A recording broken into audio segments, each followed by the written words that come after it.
Salve, salve família! Fala meu pequeno camaleão, chega aí, vamos trocar uma ideia e vamos falar sobre os acontecimentos no mundo e as profecias bíblicas hoje. Mas para a gente chegar nesse ponto a gente precisa entender o que a Bíblia fala sobre essas coisas. A Bíblia tem um começo, um meio e um final, que é o Apocalipse. Agora a gente vai entender que fim é esse. Você vai me explicar, Jarbas? De verdade não, porque eu também não entendo muito, mas eu estou com o especialista aqui, eu estou com o pastor Diego Rafael, da Igreja Assembleia de Deus. Muito bem-vindo, pastor. Obrigado pela presença. Obrigado aí pelo convite. Muito bom estar aqui para compartilhar um pouco da palavra de Deus. Você que está aí em casa, eu tenho certeza que vai ser extremamente edificado pela palavra do Senhor. Muito feliz pelo convite. Estamos aqui para cooperar e aprender junto, viu? Que legal. eu sou um curioso, sabe, Diego? E aí eu quero... A Bíblia fala lá em Apocalipse, e aí para os cristãos, a gente entende que é o fim para um novo começo. E as pessoas que não são, me perguntam, que fim é esse? Que fim é esse? Tenta assim, explanar para a gente e explicar de uma forma simples para que todo mundo entenda que isso não é o fim. Isso é o fim para os ímpios, mas para a gente... Bacana, eu acho interessante quando você começa citando o livro do Apocalipse, né? O livro do Apocalipse é uma literatura que até mesmo entre os cristãos é muito desprezada pela complexidade que há de se interpretar esse livro, até porque há muita coisa que é simbólica, tá? Outras são literais, enfim, é uma dificuldade muito grande. Porém, nos últimos 2 anos, o Espírito de Deus me despertou para fazer essa leitura, para que eu pudesse ali melhorar os meus sermões acerca desse livro. Eu percebi o quanto ele é importante. Por alguns fatores, eu quero começar falando sobre isso aqui, tá? Primeiro, o Apocalipse, ele é a palavra de Deus. Assim como os demais livros que estão ali nas Sagradas Escrituras, eles possuem ali a inspiração divina e também o Apocalipse possui essa inspiração. Ele não é fruto da mente esquizofrênica de um homem que estava preso na ilha chamada Patmos e teve alucinações, não. Ele é uma revelação divina, então ele é a palavra de Deus. Então precisa ser estudado por causa disso. Sim. Segundo motivo que a gente precisa ler esse livro aí, você que está em casa está curioso, é porque aqueles que têm acesso a esse livro são privilegiados. A Bíblia diz, né, em Apocalipse 1 e 3, felizes são aqueles que ouvem as palavras dessa profecia, que guardam as palavras dessa profecia. A expressão ali, feliz ou bem-aventurado, significa pleno de felicidade. Na verdade, é bem-aventurado aqueles que têm acesso ao conteúdo desse livro, ouvem palavras desse livro e também guardam as suas profecias. O outro motivo pelo qual a gente deve atentar para o livro do Apocalipse é que ele é um livro cristocêntrico. Cristo é o centro dessa revelação. Assim como os evangelhos têm esse entendimento de revelar quem é o Filho de Deus, nas 4 versões do evangelho, o Apocalipse também tem esse entendimento. Só que há uma diferença entre os evangelhos e o Apocalipse. No Evangelho, você vai encontrar Jesus sendo revelado na terra. No Apocalipse, ele é revelado nos céus. Sim. Nos Evangelhos, você vai ver a humanidade de Cristo ali. Já no Apocalipse, você vai ver a sua divindade. Nos Evangelhos, você vai ver Cristo na cruz. Só que no Apocalipse, ele está sentado no trono. Sim. Nos Evangelhos, você vê Cristo sendo morto e ressuscitando ao 3º dia. Só que no Apocalipse, você vê ele vivo e vivo eternamente. Sim. E quem revela isso é o próprio João. João diz assim, ó: e eu, João, que também sou vosso irmão, companheiro na aflição, no reino, na paciência de Jesus Cristo, estava preso na ilha chamada Patmos por causa da palavra de Deus e do seu testemunho. Quando eu ouvi uma voz por trás de mim que dizia: o que vês, escreve no livro e envia às 7 igrejas que estão na Ásia. E ele diz: e eu virei-me para ver quem falava comigo, e vi 7 castiçais de ouro. E no meio dos 7 castiçais de ouro, um semelhante ao Filho do Homem. E ele começa a descrevê-lo. Seus pés são como latão reluzente, seus cabelos são brancos como a lã, seu rosto brilha como o sol do meio-dia, suas vestes são compridas e talares, no seu peito tem um cinturão de ouro, na sua boca está uma espada de 2 fios, e a sua voz é como voz de muitas águas. E ele diz: quando eu vi, eu caí como morto. Mas ele se aproximou de mim, colocou a sua deixa e disse: não temas, João, sou eu, o primeiro e o último, aquele que esteve morto, mas eis que estou vivo para todo sempre. Amém. Que coisa linda. Então, o livro do Apocalipse mostra esse Cristo que está vivo. Então, outro motivo pelo qual você deve estudar o livro do Apocalipse é que ele revela a eternidade. A gente sabe que Deus criou os seres humanos e, como sua imagem e semelhança, nós recebemos a bênção da eternidade. Apesar do corpo deixar de existir, existe uma parte material que é eterna e a Bíblia fala sobre a eternidade dos ímpios e a eternidade dos santos, dos crentes. Outro motivo é que esse livro é um livro universal. Ele não trata apenas de questões relacionadas ao cristianismo, mas sim de todas as nações. Isso aqui é interessante. É aqui que a gente encontra o fim de todas as nações. Tudo está aqui no Apocalipse. Outro motivo é que ele, diferente do Gênesis que mostra o começo, ele revela como tudo irá terminar. Sim. Você quer, vamos dizer assim, o começo da nova eternidade, está aqui. Sim.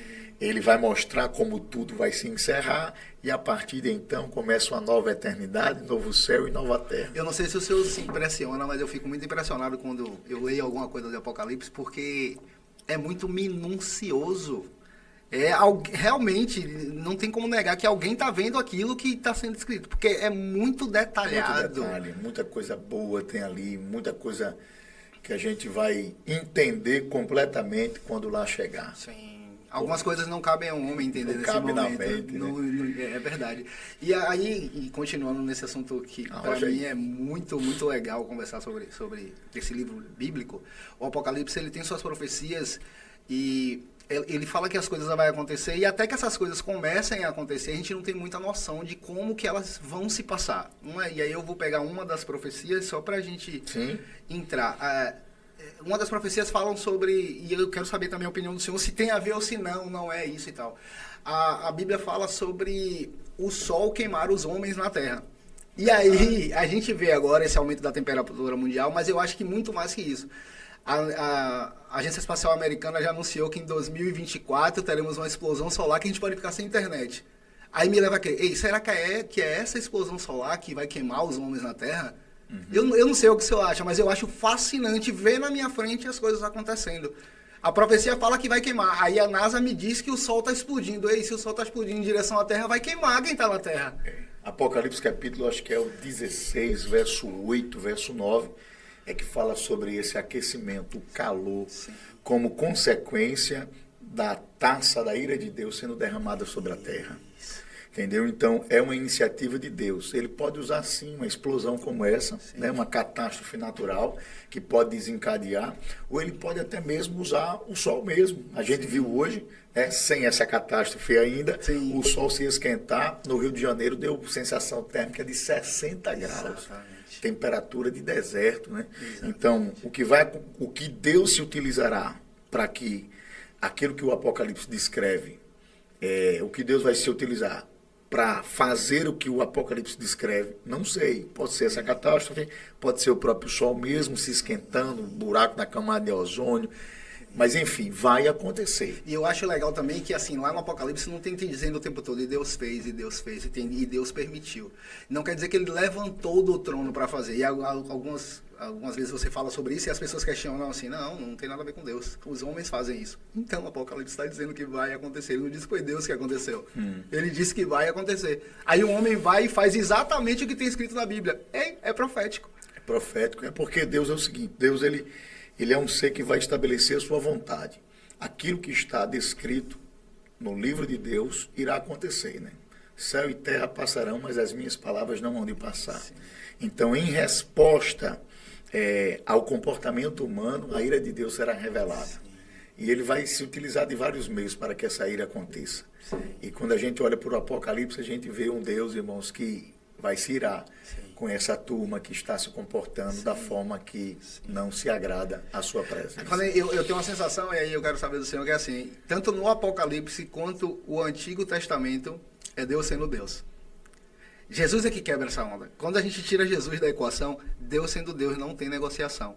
É assim, Jesus é lá o amor, Jesus é amar teu próximo como a ti mesmo.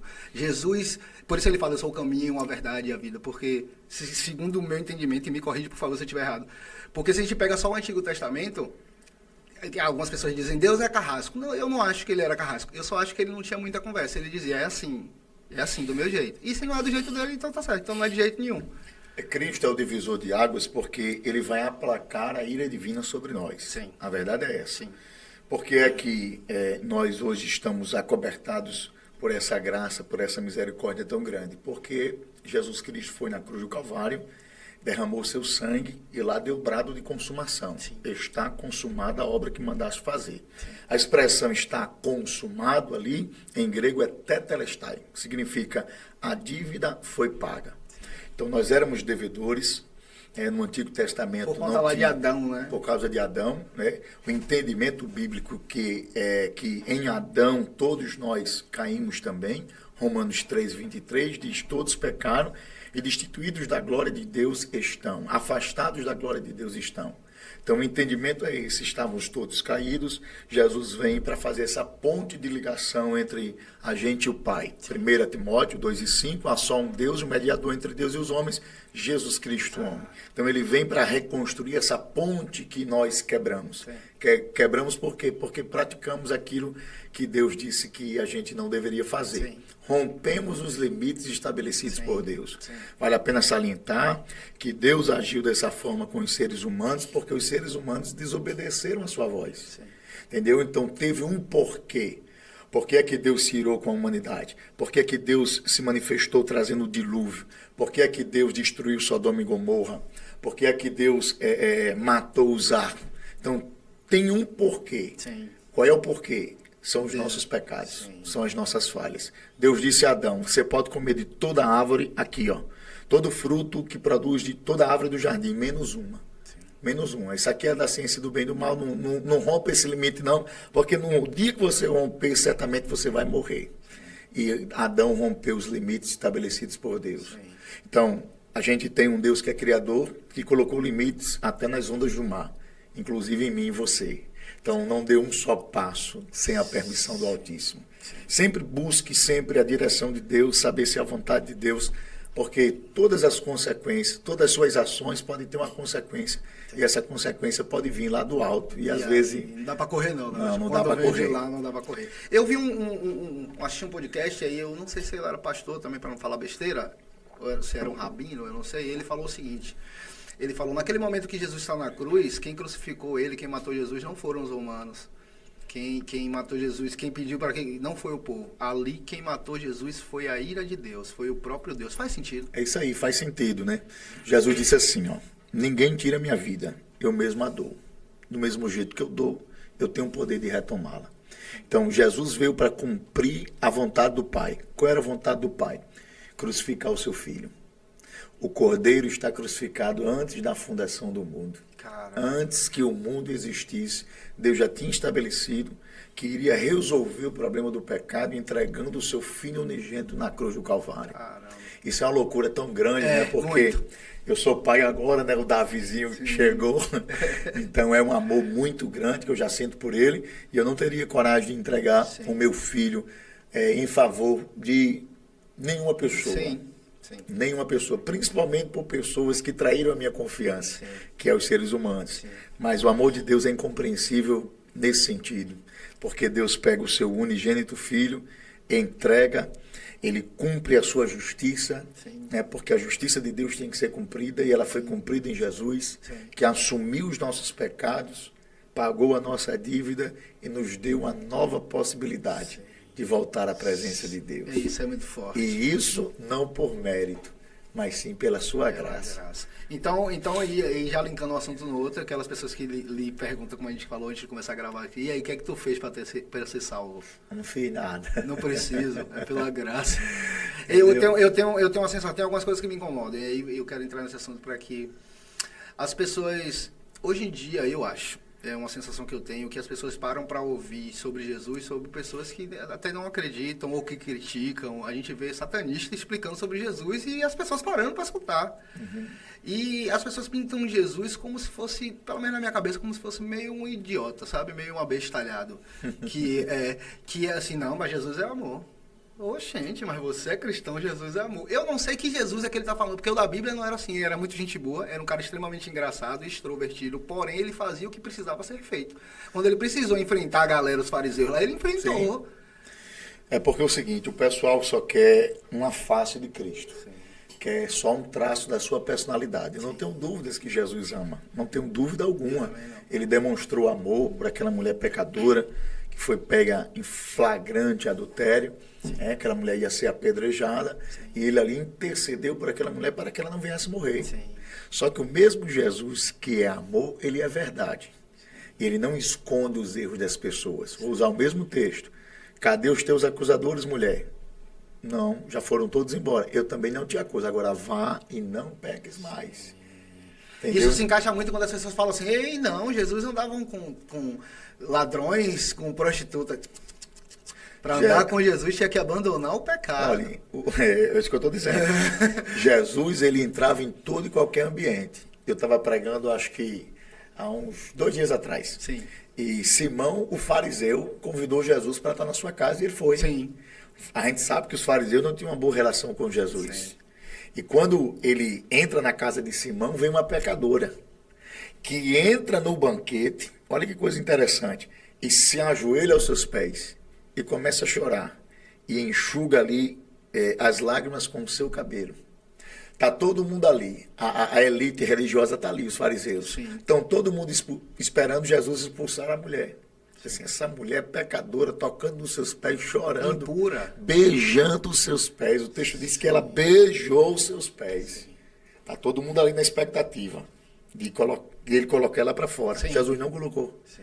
Aí Simão começa a dizer consigo mesmo, se este for a profeta, ele saberia quem é essa mulher. Sim.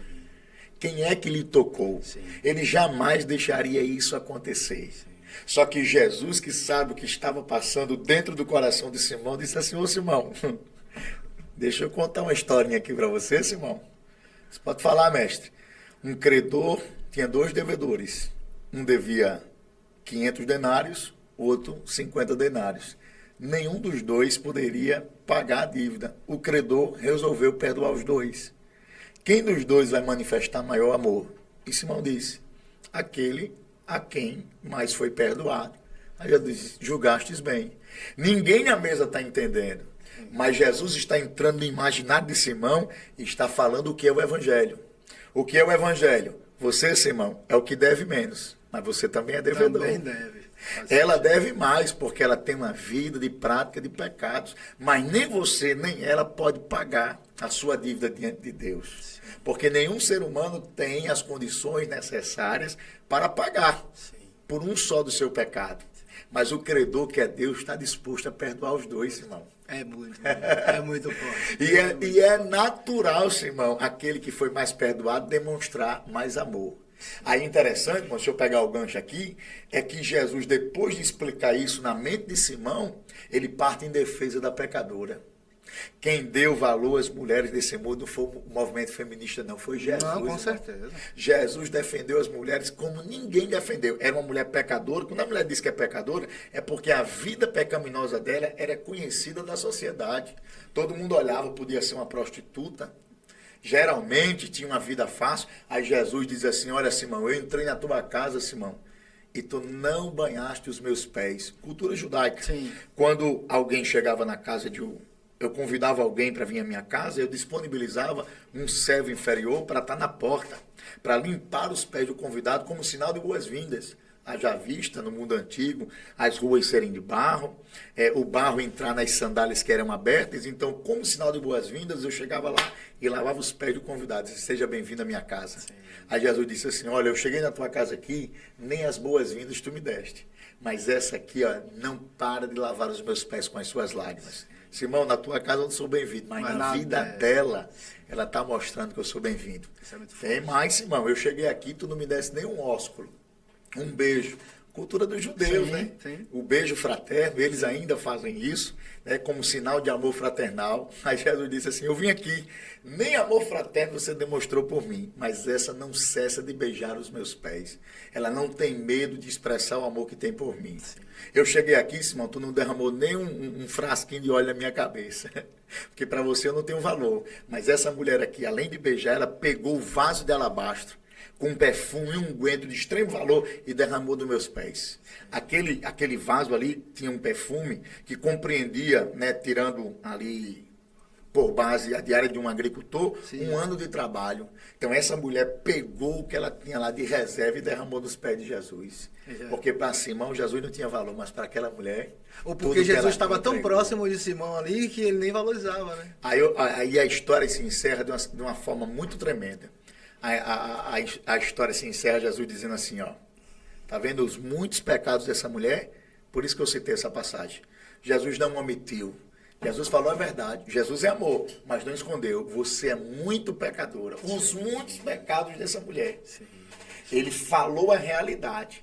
Só que aí entra a dualidade da justiça e do amor. Justiça, você é muito pecadora. Amor, teus pecados são perdoados. Vai, não peques mais. E a última frase de Jesus é, mulher, a tua fé te salvou. Eu ia perguntar sobre isso, sobre a passagem lá da mulher que pega no manto de Jesus e é curada do sangramento. Eu tenho uma dúvida, eu conheço bem a história, mas eu tenho uma dúvida que é o seguinte. Assim como também teve, quem foi que lutou contra o anjo, que disse que só ia embora quando desse a bênção dele? Jacó. A mesma coisa de Jacó. E aí entra uma dúvida que eu acho que é muito bacana aqui. E eu quero saber o ponto de vista do senhor. Jesus estava andando pela cidade, com várias pessoas ao redor dele gritando, Jesus, Jesus e tal. E aí essa mulher que não podia se aproximar dele por ser impura, e aí os fariseus não deixavam ela participar nem dessa procissão lá, vamos chamar de procissão, ela consegue se desvencilhar deles e vai lá e toca no manto de Jesus. E ela é curada no mesmo momento. Nesse momento Jesus para e fala, quem me tocou? Quem me tocou? E depois ele diz para ela, e é nessa parte que eu quero. Ele fala assim para ela, a tua fé te salvou. E agora que eu quero que o senhor me explique. O que é que quer dizer isso? Eu vou tentar amplificar para ficar mais fácil o entendimento. O que é que quer dizer isso? Naquele momento Jesus está de costas para ela andando, ela consegue encostar no manto dele e está salva. É exatamente igual ao anjo. Eu vou embora e ele briga com o anjo e fala, não vai sair daqui não, até me dar minha bênção, você não vai para canto nenhum, você vai ficar aí. Então, é persistência o atingimento da graça, da sua salvação. Às vezes, e aí eu trago para os dias de hoje, às vezes você acha que Jesus não está nem ouvindo suas orações. Então, persista, porque por mais que, não vou dizer que ele não está ouvindo, porque ele é onipresente, onipotente, onisciente, mas por mais que você esteja orando e não esteja recebendo a resposta na hora, continue buscando, porque mesmo que eu não veja, se você tocar em mim, você vai ser abençoado. Vamos lá, a Bíblia diz o seguinte, a fé vem pelo ouvir, o ouvir pela palavra de Deus. Para que essa mulher saísse da cidade lá onde ela estava, a cidade, né, de refúgio, onde essas pessoas que passavam por esse tipo de problema estavam, para ela sair de lá, ela ouviu dizer. Sim. Ela ouviu dizer, olha, tem um homem aqui, o nome dele é Jesus, este homem tem capacidade de curar enfermos. E as pessoas estão dizendo que ele é o Messias, ele é o Filho de Deus. Então, a partir daquilo que ela ouviu, criou-se a fé no seu coração. Qual é a fé? Eu não preciso nem conversar com ele. Ele não precisa nem colocar as mãos sobre mim, mas se eu tocar nas vestes dele, sim, eu vou ser curada. Sim. Essa fé brotou no seu coração. E ela foi. Então, ela produziu a fé no coração porque ouviu falar sobre este homem, foi lá, tocou nas vestes. E foi curada. E foi curada. Aí Jesus, para manifestar, entendeu, o testemunho glorioso, sim, daquela mulher, sim, diz assim, quem foi que me tocou? Lógico que ele sabia que sim, ele é Jesus, pô. Jesus. Aí os discípulos não entendiam muito de muita coisa. A multidão está apertando e oprimindo o Senhor. Paulo, né?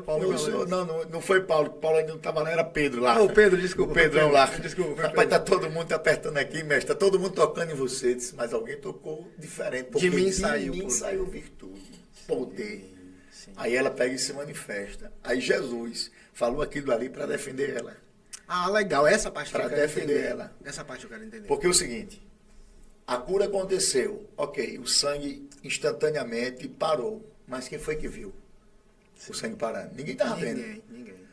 Todo mundo olhava para ela e disse assim, não, aquela mulher ali, aquela mulher está impura, olha que ela está aqui. Então, para ela não ser esmagada ali, o Senhor fez questão de dizer assim, ó, tua fé te salvou, tu está curada.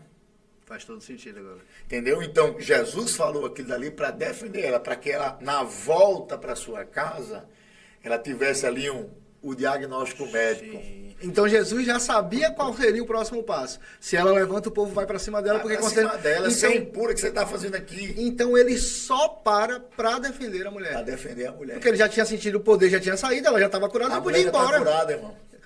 Só que aí ele vai preservar a integridade física da mulher. Sim. Entendeu? Sim. Então, todo mundo... Não, ela está aqui, mas peraí. Jesus acabou de dizer que a fé dela salvou, está curada. Ela está curada. Entendi. E Jacó, me explica Jacó e essa briga com o anjo aí. Vamos lá, né? Eu tenho um amigo meu, pastor Hamilton Medeiros. Eu digo amigo assim, mas é muita ousadia. Mas ele é uma pessoa conhecida minha. E é um cara muito extraordinário. Eu quero até indicar vocês para vocês trazerem ele aqui. Ele é a mente mais brilhante Qual que é o dentro nome? da teologia na nossa Paraíba. Qual que é o Hamilton nome dele? Medeiros. Milton- Hamilton Medeiros. Hamilton Medeiros, Hamilton queremos o Medeiros. senhor aqui, viu? Hamilton Medeiros ele é fantástico. E falando sobre isso, sobre aquela luta lá, né? Ele disse que aquilo dali é Deus se fazendo carne antes mesmo de fazer carne na pessoa de Jesus. Nossa. Eu disse, como assim? Perceba no texto. Né? O texto, Jacó começa a lutar com ele, começa a lutar, ele permite ser agredido, né? Porque é uma divindade, irmão. Uma Sim. divindade brigando com o ser humano, Sim. ele está se permitindo ser agredido. Ele fere a coxa de Jacó, Jacó segura, você não sai daqui se não me abençoar. Aí ele pergunta, qual é o teu nome? Aí se meu nome é Jacó, tu vai se chamar Israel, porque lutastes com Deus e prevaleceste. Então a ideia ali é que a divindade se fez carne antes mesmo de se fazer carne na pessoa de Jesus, para dar uma experiência àquele homem. E ali, gente, no Val de Jaboque, nós encontramos ali o plano da salvação. Dr. Walter Kaiser Júnior diz o seguinte, PhD em Antigo Testamento, devemos ler o Antigo Testamento buscando Cristo nas suas entrelinhas, pois a todo momento ele está sendo revelado, de forma direta ou indireta, através de tipos, figura de linguagem e profecia. Se você olhar para o Val de Jaboque, é a minha e a tua história. Aquilo dali é a representação do plano da salvação. Quem é Jacó? É a humanidade que precisa ser transformada. Sim. Enganador, suplantador, enganou o pai, fez o que fez com seu irmão, então nós somos o Jacó. Nós precisamos ser transformados. Só que essa transformação só vem por meio de uma experiência, não vem por meio da religião. Vem por meio do encontro que a gente tem com Deus. Que bacana. Isso Entendeu? forte. Então, Deus vem ao encontro de Jacó, que é a proposta do Evangelho, que é diferente das religiões. Nas religiões, você vai até Deus. No Evangelho, Deus veio até nós.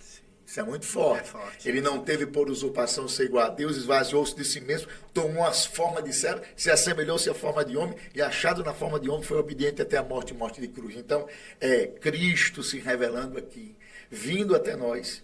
Nessa briga aí, né? Nessa briga, engraçado, o Deus que se fez carne lutando com Jacó permite ser agredido. É justamente isso que Jesus faz.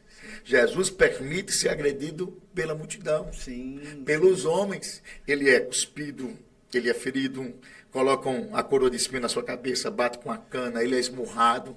É a divindade se permitindo ser ferido pelo homem. E aí entrou nesse assunto de... Aí deixa eu só concluir aqui, fechar. Vai lá. Aí o que é que acontece? Outra coisa ali que reflete o plano da salvação. Qual é o teu nome?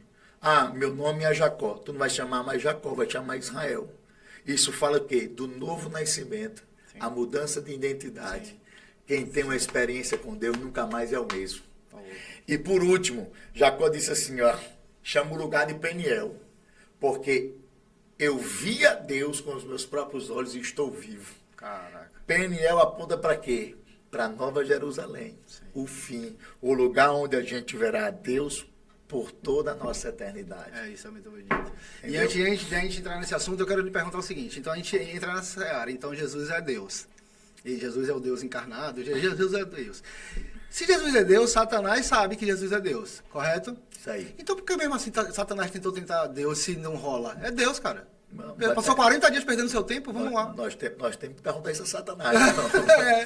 Além de mal, ele é louco, né? É louco porque se rebelou contra o Todo-Poderoso e continuou sendo louco porque tentando tentar, achou que Cristo em forma humana seria vulnerável aos seus ataques. Exatamente. E não foi, né? Exatamente. E antes da gente continuar, deixa eu só falar dos nossos parceiros aqui. Eu quero falar do método Chora Hacker, que está aqui. Torne suas redes sociais impossíveis de serem hackeadas, e por experiência própria, eu já passei por isso, vale muito a pena. O arroba dele é @malaquiaspaulino no Instagram. Chama ele lá, tá com problema, foi hackeado, algumas pessoas estão postando algumas coisas nas suas redes sociais, procura Malaquias, ele resolve o seu problema. Tamo junto. Voltando aqui, aí já partindo lá, vamos começar a falar das profecias, das coisas. Deixa eu soltar mais um aqui, que tu falou um negócio interessante, a gente entra nas profecias. Ok. Você acredita que Satanás tentou fazer a mesma coisa com Jesus? A mesma coisa que ele fez com Eva? Interessante, você vai comparar o que Satanás fez com Eva e o que fez com Jesus. Ele se transforma, né, ele incorpora na serpente e ele abre um diálogo com Eva. Sim. Porque tem gente que pensa que o diabo vai vir aterrorizando com o tridente na mão. Ninguém para para escutar, né, pastor? Não, ele é mestre na arte da argumentação. Ele conseguiu derrubar a humanidade abrindo uma conversa com ela. Foi assim que Deus disse: não pode comer de nada. Eva não tinha nada de que responder, porque a conversa de Eva não deveria ser com a serpente, sim com Deus, que visitava ela no jardim. Mas ela pegou, tentou justificar Deus, abriu um diálogo com Satanás. Era tudo que Satanás queria. Disse, não foi isso que Deus disse. Deus disse que a gente pode comer de tudo, mas esse fruto a gente não pode, porque senão a gente vai morrer. Aí Satanás disse, pronto, já abriu a mente, vou soltar a seta agora. Deus está mentindo para você. Porque no dia que você comer, você vai ser igual a ele. Olha como é que é tentador, né? Sim. Você vai ser igual a Deus. Sim. Que era justamente o que fez ele cair. Ele queria ser igual a Deus, receber adoração. Entendi. Aí o que acontece? Eva abriu a mente, absorveu o que ele disse, comeu do fruto. Engraçado que a humanidade não cai quando Eva come, mas quando Adão comeu. Sim, porque o acordo foi feito a partir de Adão, né? Era com Adão o acordo. Sim. Adão que ouviu o acordo. Sim. Só que Satanás é sagaz, irmão. Para chegar em Adão, ele usou um caminho que eu vou começar pela costela. Aí Eva, né? Isso aqui, ó. Mulher linda, sim, fantástica, maravilhosa. Sim. Adão apaixonado. Eu comi e nada aconteceu. Como, Adão? Ah, você comeu, eu também vou comer. Pronto. Ele tentou fazer a mesma coisa com Jesus. Sim. Ele chegou no deserto e disse, vou entrar na mente dele. Tá com fome? Mostra que tu és o Filho de Deus, transforma essas pedras em pães. Aí Jesus disse, sim, está escrito, nem só de pão vive o homem, mas de toda a palavra que sai da boca de Deus. Ah, quer falar de Bíblia? Também conheço Bíblia, sou formado de seminário. Conhece muito, conhece muito. Está escrito a teu respeito, ele conhece, irmão, está escrito a teu respeito.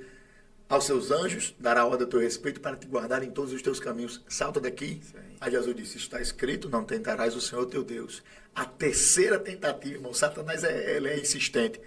Está aqui, ó, todos os reinos dessa terra eu te dou, se prostrado você me adorar. Esquece esse negócio de cruz, sofrimento. Esquece. E aí uma vírgula para a gente continuar nesse assunto, mas isso é legal. Quando ele fala isso para Jesus, se prostra para mim e eu vou lhe dar todos os reinos da terra. Jesus não contesta que o reino da terra é dele. Isso é por legalidade lá que Adão deu, né? Quando ele... O mundo jaz no maligno, né? Isso. O mundo jaz no maligno. Isso. Então ele tem certo domínio porque a legalidade foi dada a ele, tá? Aí Jesus diz o quê? Está escrito, somente ao Senhor teu Deus adorarás e aí ele prestarás culto. É como se Jesus dissesse assim, ó, você entrou na mente de Eva lá, mas na minha mente você não entra. Sim. Porque na minha mente já está escrito, sim, o que de mim vai acontecer. Sim. Toda vez que Jesus respondeu, irmão, Jesus não repreendeu o diabo, sai daqui, diabo. Sim, em momento nenhum. Ele usou a palavra, está escrito. Ou seja, estava definido na mente de Jesus, sim, o plano que ele deveria, sim, seguir. Sim. Então, você que está me escutando agora, viu? Que a palavra de Deus seja... a palavra que domine a sua mente. Porque a guerra sempre foi de Satanás para entrar na mente das pessoas. Sim. E ele vai usar de tudo, de todos os meios, para entrar na mente das pessoas e mostrar que Deus está errado e que ele está certo. Que a proposta dele é melhor do que a proposta de Deus. Sim. Mas se você olhar para a palavra, você vai ver que o que Deus tem ao meu e ao seu respeito é muito melhor do que ele tem a propor para mim e para você. Amém. E agora vamos falar sobre o Apocalipse, sobre profecia, sobre as coisas que estão acontecendo. A gente está tendo agora um cenário de guerra lá no Oriente Médio. E aí é a galera de Israel contra a galera de Hamas. Infelizmente, muitas pessoas que não tem nada a ver acabam sofrendo por conta que estão ali em Gaza. E elas são vítimas e reféns. Sim. Porque o Hamas proíbe que elas saiam de lá. Ei, essa guerra é profética, né? Também. São os filhos de Abraão, não é? O Ismael, né? Exatamente, né? Filho de Agar, Ismael. Exatamente. E também Isaac. Olha só como é interessante. Deus prometeu um filho a Abraão. Sara tomou a frente, ansiosa, tentou dar uma mãozinha a Jeová. Chamou Agar e disse, deita-te com meu marido, eu não tenho mais vigor, você tem, você é minha concubina, vai nascer o descendente de Abraão, a promessa está cumprida e o filho também me pertence. Ok, Deus deixou acontecer. Sim. Só que a primeira consequência foi Agar desprezou a sua senhora, Sara. Porque no mundo antigo a mulher estava vinculada à sua produção, sim, a gerar filhos. Sim. Né? Então, como Agar gera e Sara não gera, então ela despreza sua senhora. Posteriormente, Deus cumpriu a promessa. Sim. No ventre de Sara. Isaac nasceu, só que agora tem 2 meninos. E aí, E Deus não desprezou Ismael pelas besteiras de Sara. Desses dois grandes povos cresceram. Sim. 2 grandes povos se estabeleceram. E esses 2 grandes povos estão brigando até hoje pelas terras da Palestina. Caramba. Pelas terras de Israel. Por causa da ansiedade de uma só Isso mulher. eu ia perguntar. Então essa guerra é culpa de Sara. Mas irmão, Sara que fez essa besteira aí. Cara. Até hoje tem sangue sendo derramado, bicho vindo, antibicho vai. Meu irmão, porque uma mulher não controlou sua ansiedade. Controle sua ansiedade. Deixa tudo na mão de Deus. Segura um pouquinho aí. Vai rolar, entendeu? calma, tenha paciência. Aí, dentre esse povo, que são co-irmãos, dentro desse povo tem esses malucos, mano, que são os terroristas do Hamas. Sim. Que se utilizaram, né, do pressuposto de aquelas terras pertencerem à Palestina e começarem a perseguir Israel. Eu tive em Israel, eu vi. Israel é um país que tanto árabes como judeus convivem. Sim, eu vi lá, sim. Eu vi com os meus próprios olhos. Israel não vai matar ninguém porque é muçulmano, pelo contrário, eu tive lá no Ramadã, no último dia do Ramadã, tinha muçulmano para tudo que é lugar, meu amigo. Tudo caminhando para fazer lá o encerramento do Ramadã. E eles estavam ali pacificamente. Sim. Só que o Hamas, ele tem um estatuto e dentro desse estatuto tem o extermínio de Israel. Sim. E a gente não pode negar isso. Então, eles se apropriaram ali do território de Gaza, eu também estive lá, eu vi lá o território. Teve em Gaza? Teve em Gaza? Estive lá, naquele território lá de Belém, que é dominado por eles. Sim, sim. Entendeu? E eu estive lá. Então, eles se apropriam disso aí, entendeu? Então, eles criam uma falsa expectativa no povo. Eles entram na mente do povo para mostrar que matar um judeu é uma coisa boa. Sim. Eles entraram na mente do povo. Então, existe sim pessoas que são esclarecidas, que estão ali, os palestinos, que não concordam com o que o Hamas está fazendo, mas também existe o outro lado, que existem pessoas que comemoram. Sim. Entendeu? Por quê? Porque a mente do ser humano é frágil. Sim. Você pega uma criança, como eles fazem, mano, e começa a doutrinar essa criança, mostrando que um judeu é pior do que um cachorro, que você pode agredi-lo, que esse povo é contra você. Então, essa criança nasce com esse tipo de pensamento. Quando ela fica uma pessoa adulta, ela vai olhar para um judeu e vai discriminar. Isso aqui é meu inimigo. Sim, sim. Então, isso acontece por causa dos terroristas que dominam aquele território. Sim. Entendeu? Então, eles dominaram aquilo dali. Então, eles estão partindo para cima. O que eles fizeram, meu irmão, é uma atrocidade que eu não consigo nem ver. Sim. Os vídeos que mandaram para mim, meu irmão, eu não consigo nem ver. Sim. Principalmente os vídeos com crianças. É uma atrocidade muito grande. Então, lá eles estão brigando. E onde é que isso vai dar? Né? Já que estamos falando do Só antes da gente chegar nesse ponto de onde é que isso vai dar. Tem uma coisa que eu fico meio que na dúvida. E aí é legal o senhor tirar essa minha dúvida. O Hamas quer destruir Israel e todo o teu povo. Eu acho, a sensação que eu tenho nas falas e aí pelas manifestações espalhadas pelo mundo e tal, porque assim, se a gente pega hoje o cristão, não o crente, não estou falando da pessoa que está dentro da igreja, mas o cristão que lê a Bíblia, ele não pode apoiar o Hamas, ele não pode apoiar o Hamas. Não tem condições, se você acredita na Bíblia, de você apoiar o Hamas, não faz nenhum sentido. O ser humano não tem lógica apoiar um grupo desse. O ser humano. Não, mas eu estou falando. Ser humano. Sim, mas eu estou falando do cristão, eu estou falando do cristão para me basear na Bíblia. Não tem como, porque ali é a cidade de Deus, ali foi o povo que Deus escolheu para ele, ok. Só que o povo, todo o povo no mundo que apoia esse povo, partindo do princípio ou do pressuposto que leram a Bíblia ou que são cristãos, na cabeça do Hamas também precisa ser destruído. Então não são só os judeus, são os cristãos do mundo. E aí a gente volta em Apocalipse, onde diz: você vai ser perseguido e morto pelo meu nome, por amor ao meu nome. É isso aí. Faz muito sentido. Você está dizendo aí. Faz muito sentido. Porque é o seguinte, esse grupo, eu vi uma entrevista de um líder desse grupo que ele diz assim: nós temos o apoio de boa parte do pensamento de esquerda no mundo. Sim. Aí eu fiquei olhando assim, eu disse, esses caras não são malucos de vir contra o exército de Israel, que é um exército extremamente poderoso, sem ter alguém que financia por trás. Sim.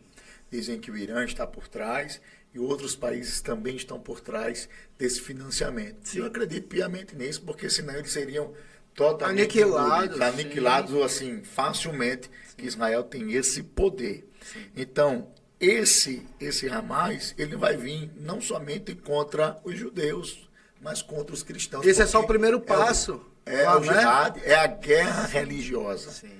Eles querem tomar o mundo. Sim. olha, isso aqui não é preconceito, tá bom? Sim, Isso aqui é um fato. Eles seguem o islamismo, existe a parte radical, existe a parte pacífica, mas eles fazem parte da ala radical do islamismo, e eles, dentro do seu pensamento islâmico, muçulmano, o islamismo tem que dominar o mundo. Sim. Eles vão dominar, não é pela força. Sim. Entendeu? Sim. Então, o Islã ele cresce pela força, pela guerra, pela imposição, pela chegada do dinheiro. Diferente do cristianismo, Sim. que entende que tudo é pelo Espírito Santo. Sim. Não por força, nem por violência, mas pelo meu Espírito, diz o Senhor. O próprio Messias lá do islamismo, ele é meio guerreiro, né? Eles Não, esperam um líder que venha guerrear mesmo. Um líder guerreiro. Que também era a perspectiva dos judeus, né? Sim. Que Aí Jesus veio e falou, aí ei, Jesus disse, desce daí. eu vim aqui montado num jumentinho, irmão. Sim. Montado num jumentinho. Então, Sim. até hoje, engraçado, se você chegar em Israel, eles não acreditam que aquele que lá esteve, Era com o o Filho nome de de Deus. Jesus, ele de fato é o Messias prometido. Sim. São minoria. Só que os acreditam. messiânicos, só os judeus messiânicos E são acreditam. muito poucos, Sim. muito poucos. Sim. Então eles, engraçado, né? Eles ganham dinheiro em cima da figura, mas eles não acreditam. Ganhar dinheiro, tu fala por conta do turismo religioso, Porque né? eu perguntei, né? Qual é a fonte de renda? Israel é um deserto, mano. Sim. Israel é menor do que a Paraíba. Mano. Por Caramba. que esses caras querem aquela terra? Mano? Sim. É deserto. Sim. Só floresce, primeiro, por causa da bênção de Deus. E segundo, por causa da tecnologia que eles têm. Eles fazem o deserto florescer. Eu vi com os meus olhos. Eu sei. Então, o que é que acontece? Eu acho, rapidinho, pastor, eu acho que o céu é tecnológico, sabe? Eu tenho essa sensação, porque justamente por conta de Israel. Israel tem tecnologia que o mundo desconhece. Presta atenção, não é que o mundo sabe, mas eu não consigo replicar. Não conhece. Eu acho que é divino. Eu acredito que tem a bênção de Deus sobre aquele povo. Eu acho que é Tem. divino. Por mais que haja rejeição, né? Ele veio para o que era seu e os seus não receberam. Sim. Mas há uma aliança feita desde Abraão. Exatamente. E Deus não é homem para voltar atrás na sua Deus não é palavra. homem, entendeu? Sim. E no decorrer da história você vê que Israel vai sobreviver. Sim. E Do vai. jeito que ele diz na Bíblia que faria, né? O impressionante é esse, né? Ele fala que vai se Tem afastar. como a Ele fala que vai... nação aparecer em um só dia a profecia de Isaías. E Deus disse que ia fazer isso com o seu povo. 1948, Num dia. Nações Unidas.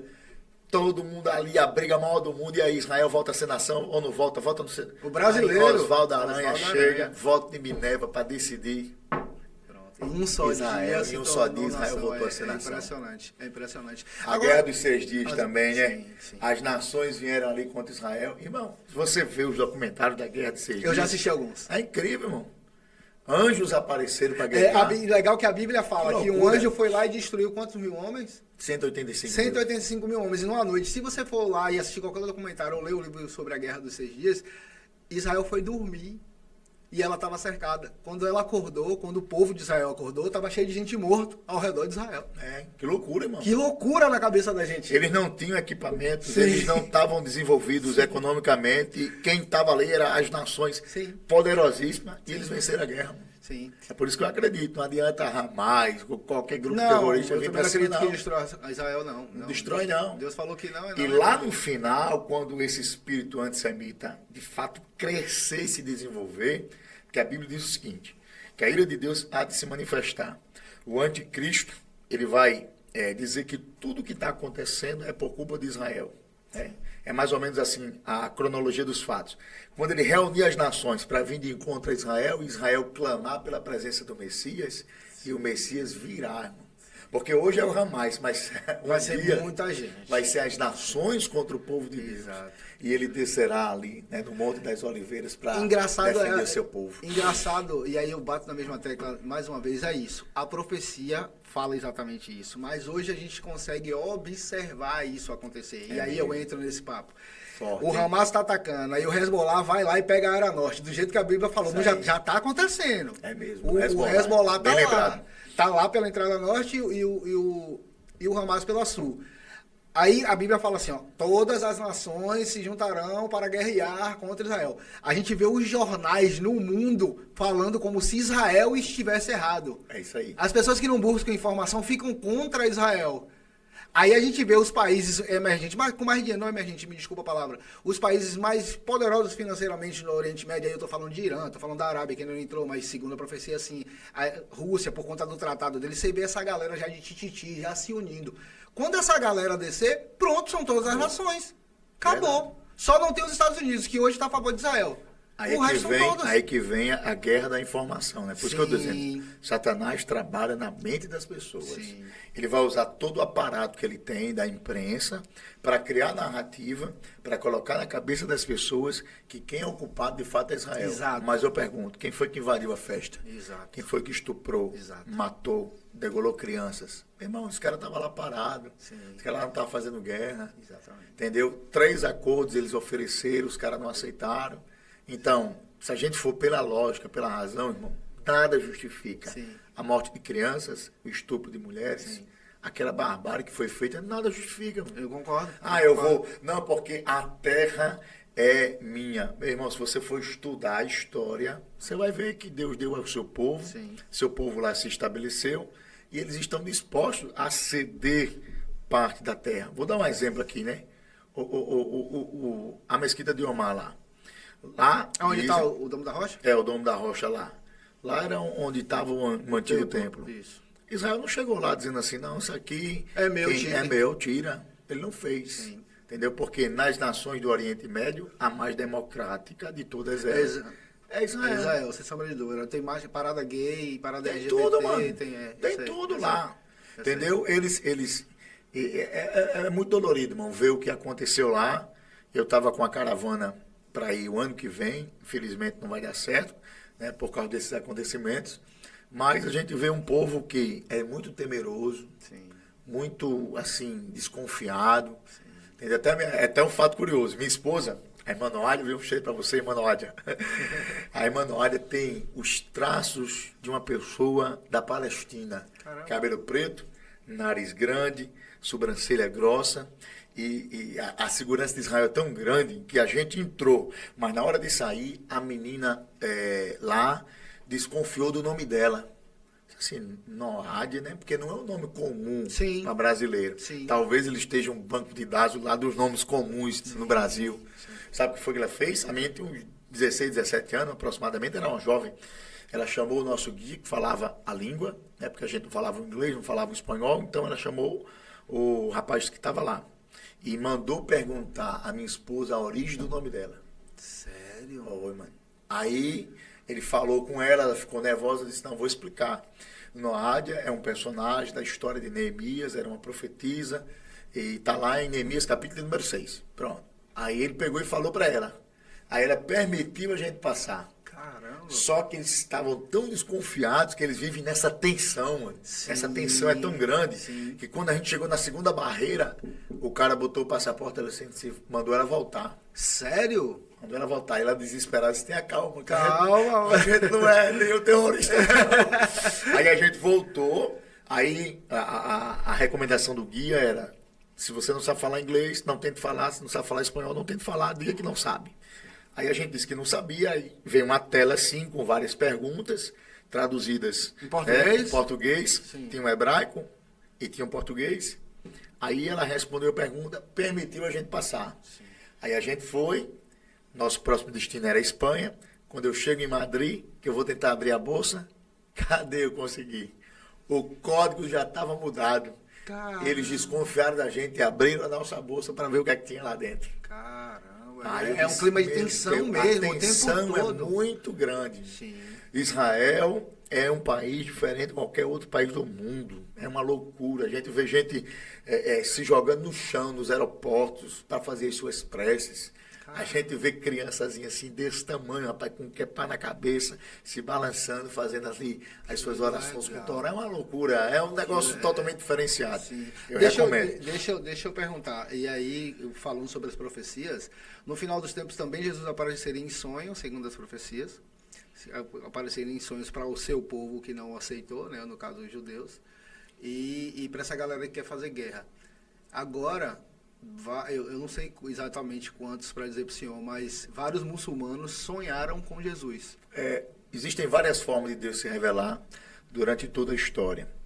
Deus se revela pela sua palavra, Deus se revela através de visões, Deus se revela através de sonhos, Sim. assim como fez com José, Sim. assim como fez com outros personagens da Bíblia Sagrada. Como no mundo muçulmano não há liberdade religiosa, isso aí é fato, Sim. os países muçulmanos eles não permitem a propagação do evangelho. Então, A não ser que seja Cristiano Ronaldo, né? Que foi jogar no Catar, fez um gol e saiu se benzendo. Eu falei, corajoso. eu vi a hora ele levar uma multa. Ali, né? Corajoso, viu? Porque depende, né? É Cristiano, Depende. né? Não vai o você Cristiano. fazer, não. É o homem, né? Agora, se nós fizermos, Aí. nós vamos ser presos. Então, o que é que acontece? Deus tem as suas formas de se revelar. Sim. E eu acredito piamente, irmãos, que estes estão sonhando com Cristo. Não, mas os próprios falaram e abandonaram a fé deles para aceitar Jesus. E eles agora serão agentes de Cristo Exato. no meio do seu povo. E eu estou Que falando coisa isso para fazer tremenda. um link com as outras profecias, porque o Apocalipse é um livro não tão... Quantas páginas tem o Apocalipse, você sabe? Não. 22 capítulos, né? 22 São 22 capítulos. Né? Então pronto, em 22 capítulos, ele é sucinto, ele é bem objetivo, eu acho o Apocalipse muito objetivo. É assim, vai ser desse jeito, se você fizer isso, vai acontecer isso, enfim. E ele fala dessas profecias, e por ser um livro relativamente curto, nos leva a entender que essas profecias acontecerão ao mesmo tempo, porque está mostrando, apontando para a volta de Jesus. E por isso eu entrei nisso.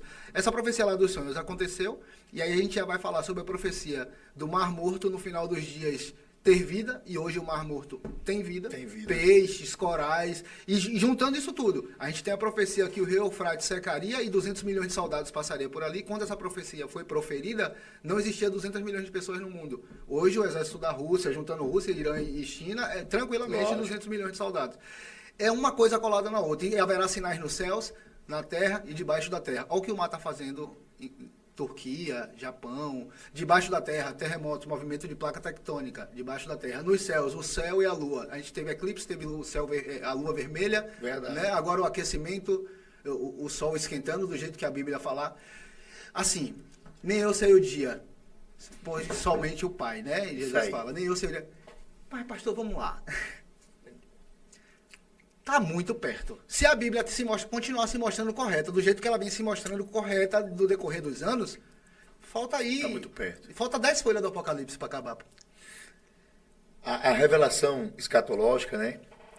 Ela se cumpre, vamos dizer assim, ela chega no seu ápice no Apocalipse. Sim. Mas se você for olhar toda a Bíblia, você vai encontrar revelações escatológicas. Sim. Coisas que iriam acontecer no futuro muito distante. Sim. Vou citar aqui um texto aqui de Daniel, capítulo 12, verso 4. Esse texto aqui é um texto tão interessante, irmãos, porque Daniel está vivendo há milhares de anos, Sim. antes de Cristo. Aí o que ele diz? Daniel 12, 4. E os sábios, pois, resplandecerão como o resplendor do firmamento. E... Deixa eu ver aqui, o 4 e o 5, eu estou lendo o 3, espera aí. E tu, Daniel, fecha estas palavras e sela este livro até o fim do tempo. Muitos correrão de uma parte para outra, e o conhecimento se multiplicará.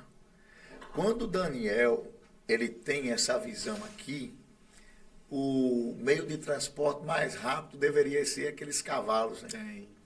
Só que ele está vendo um futuro muito distante, pessoas correndo de um lado para o outro. Sim.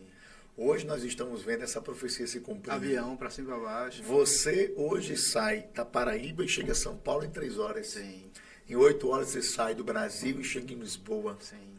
Pessoas de um lado e para o outro, de um lado e para o outro, de um lado e para o outro, assim como Daniel teve a visão.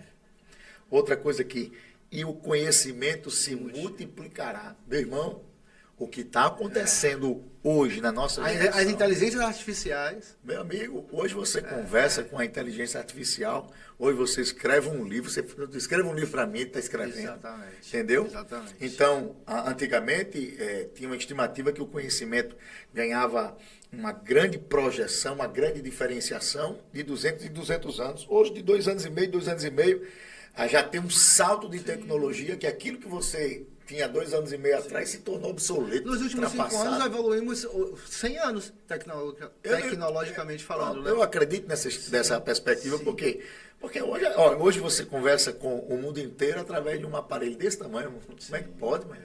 E vendo a pessoa. Vendo a pessoa. Que coisa fantástica. Eu viajo hoje, graças a tecnologia, eu consigo, né, ver o meu filho, entendeu? Matar a saudade dele. Sim. Então a ciência vem se multiplicando. E isso está aqui, ó, em Daniel capítulo 12. Do jeitinho E que ele Daniel falou. é um profeta escatológico. Ele viu coisas Sim. que estavam lá no Sim. Apocalipse. Sim. Existe um livro de Severino Pedro da Silva, Daniel e o Apocalipse, onde ele faz ali o link entre as profecias Legal. de Daniel e Qual que é o nome do autor? Severino Pedro da Silva. Ah, eu vou procurar. Daniel e o Eu Apocalipse. gosto desse assunto. Entendeu? A editora é CPAD. Vale muito a pena fazer esse link entre esses dois. Antes da gente continuar, eu quero que o senhor me explique duas coisas que falam aí, duas profecias que eu já ouvi falar, mas nunca me aprofundei e não entendo bem. Primeiro, Jesus vai descer pelo Monte das Oliveiras. Do né? monte. Ele vai descer pelo Monte das Oliveiras. E segundo, aquela porta lá que o rei mandou trancar. E aí? Tem uma porta lá, né? O que tem um bocado de mortos lá em Sim. Israel. Uma porta onde se acredita que o Messias entrará por ela. Sim. E ela irá. Mas quando isso ele acredita passar, se ou é a profecia que ele vai vamos entrar lá. pela porta? O que é que a Bíblia diz? Vamos lá, 1 Tessalonicenses 4,16. O mesmo Senhor descerá do céu com alarido, voz de arcanjo, trombeta de Deus. Os mortos em Cristo ressuscitarão primeiro. Não diz os mortos que estão de frente da porta, porque é engraçado, tem 3 cemitérios. Sim. Eu tive lá, eu vi 3 cemitérios. Aí eu perguntei ao guia, e as pessoas que ali só enterra quem tem muito dinheiro na frente da porta? Sim. Porque acredita que quando ele chegar ali, independente da fé. Ah, as pessoas pagam mais para ficar Pagam próximo mais. da porta, porque quando ele chegar, eu vou ressuscitar. Porque a relação de lá entre dinheiro e religião é muito forte. É muito forte, né? É muito forte. Sim. Eu entendi porque é que Jesus bateu de frente com os religiosos da sua época. Sim. Porque era uma religiosidade aparente, mas sem transformação alguma. Sim. Então, você pega um conceito desse. Eu vou comercializar, que eu vou criar a ideia que ele vai passar por ali. Sim. Bom, Então todo mundo quer estar enterrado ali. aí o cara quer estar enterrado aqui. Aí o que tem menos dinheiro vem um pouquinho para cá. Sim. E os mais pobres ficam lá longe, rapaz, lá longe, lá perto do Getsemane. Aí eu olhei assim, eu disse, o que a Bíblia diz é que ele voltará, os mortos em Cristo, independente do lugar onde eles estarão, ressuscitarão. Ei, esses mortos que ressuscitarão, eles ressuscitarão em corpo, em terceira dimensão igual ao nosso? Aí a Bíblia diz o seguinte, né? O propósito de Deus após a salvação é transformar a gente semelhante a Cristo Jesus. Paulo diz que ele nos predestinou para sermos conforme a imagem do seu Filho. Isso aí em Romanos. Em Coríntios ele diz que a gente é transformado de glória em glória na sua própria imagem. Mas João diz o seguinte, João diz assim,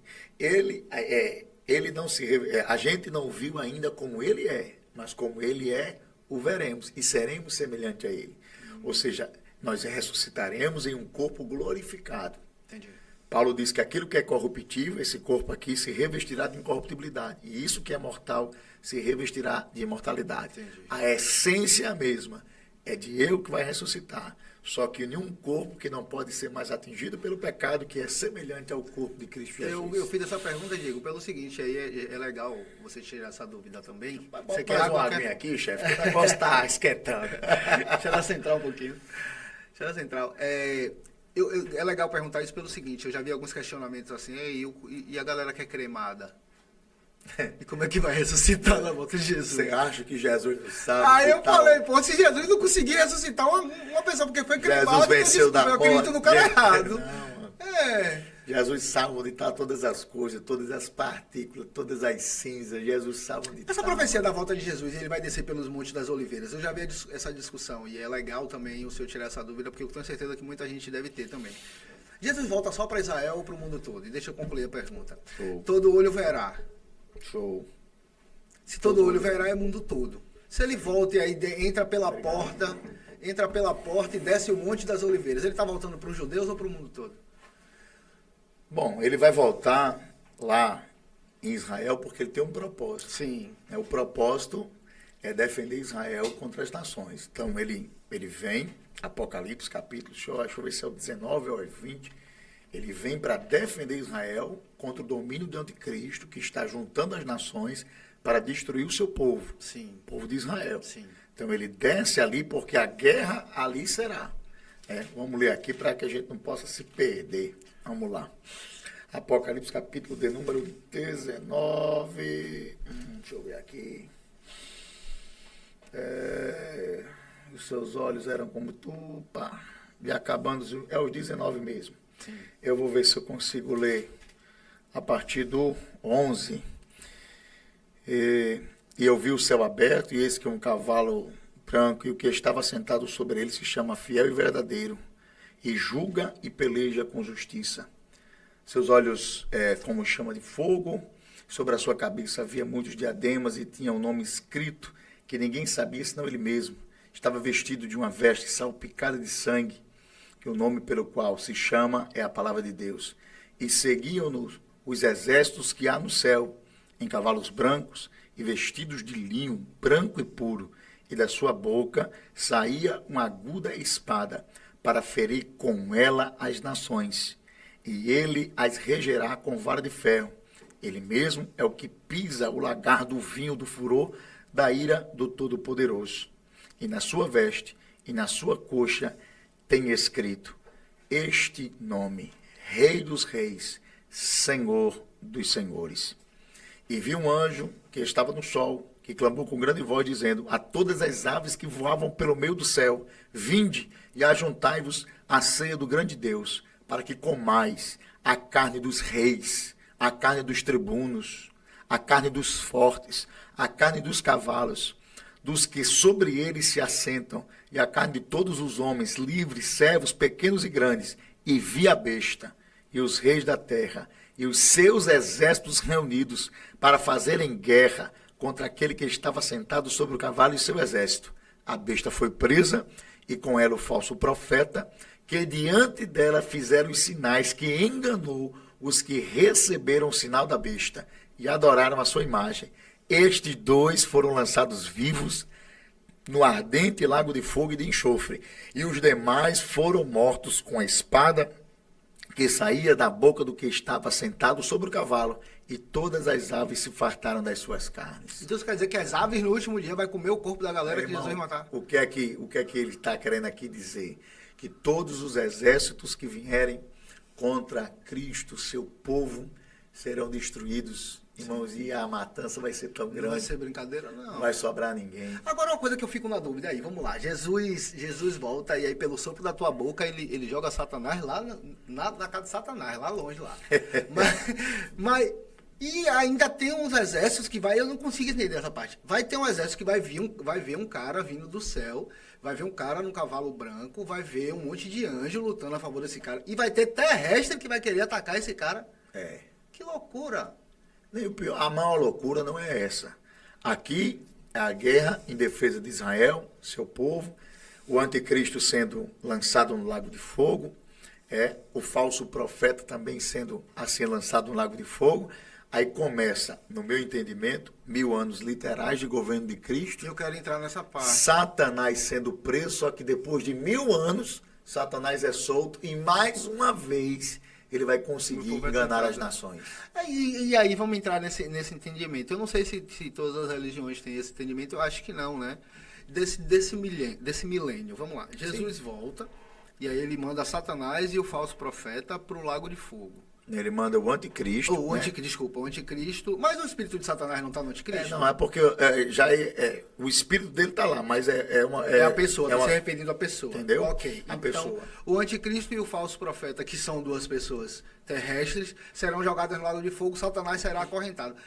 Só uma pergunta, talvez o senhor não tenha a resposta, porque se não tiver na Bíblia, o senhor não vai ter a resposta. Sim. Mas por que Jesus não destruiu logo essa galera? Por que prendeu para me tentar depois de 1000 anos?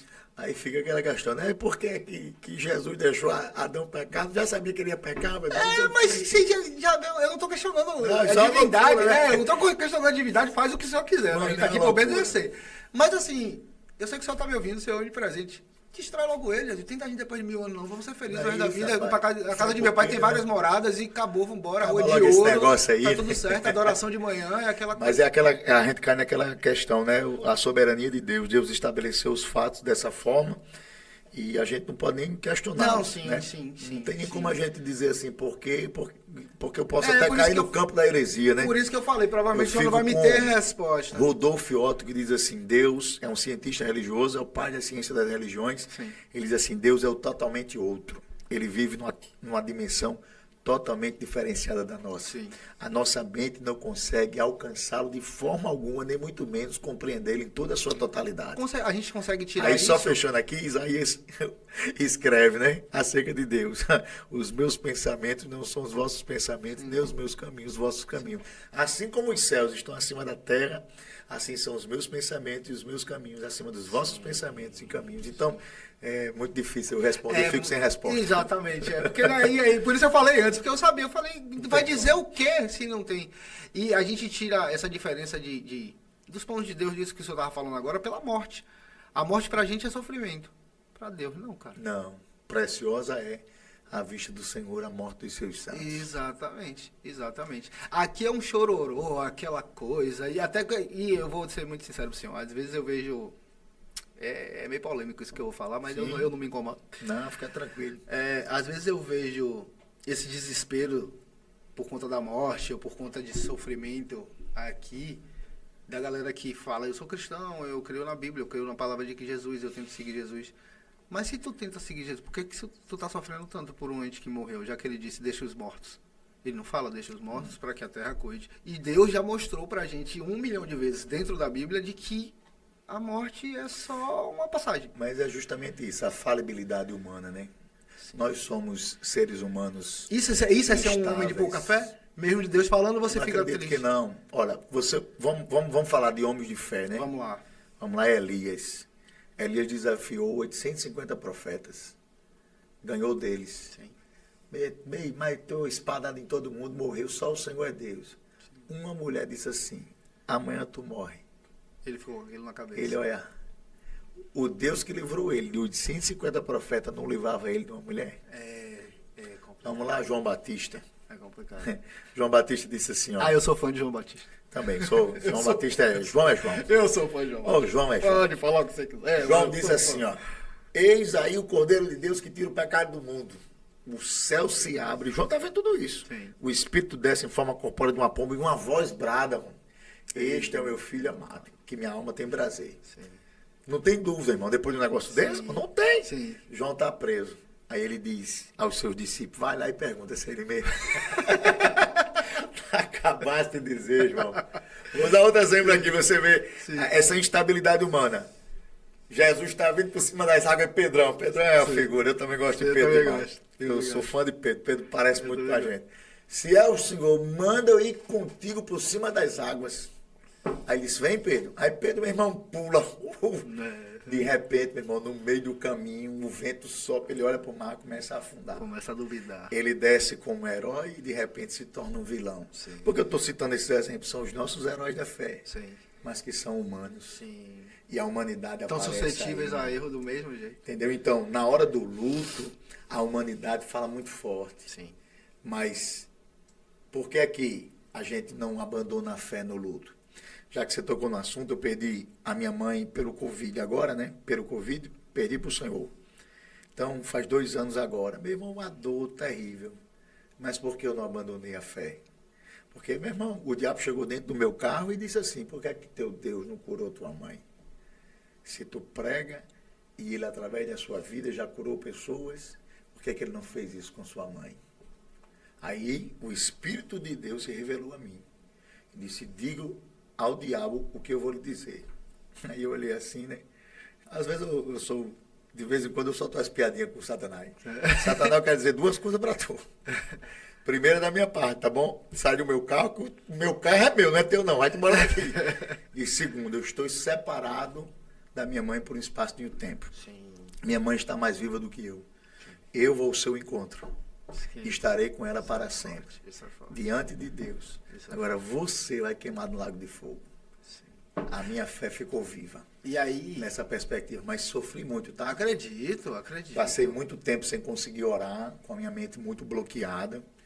Agora, engraçado, o pessoal perguntava assim, né? Que eu sou pregador do Evangelho. Eu disse, como é que você conseguia pregar? Aí eu disse, misteriosamente, pregar aliviava minhas dores. Pregar era uma terapia para mim. Acredito. Então, eu sofria muito fora do púlpito, mas no púlpito eu me transformava. Sim. E o mais misterioso de tudo, olha só o que aconteceu.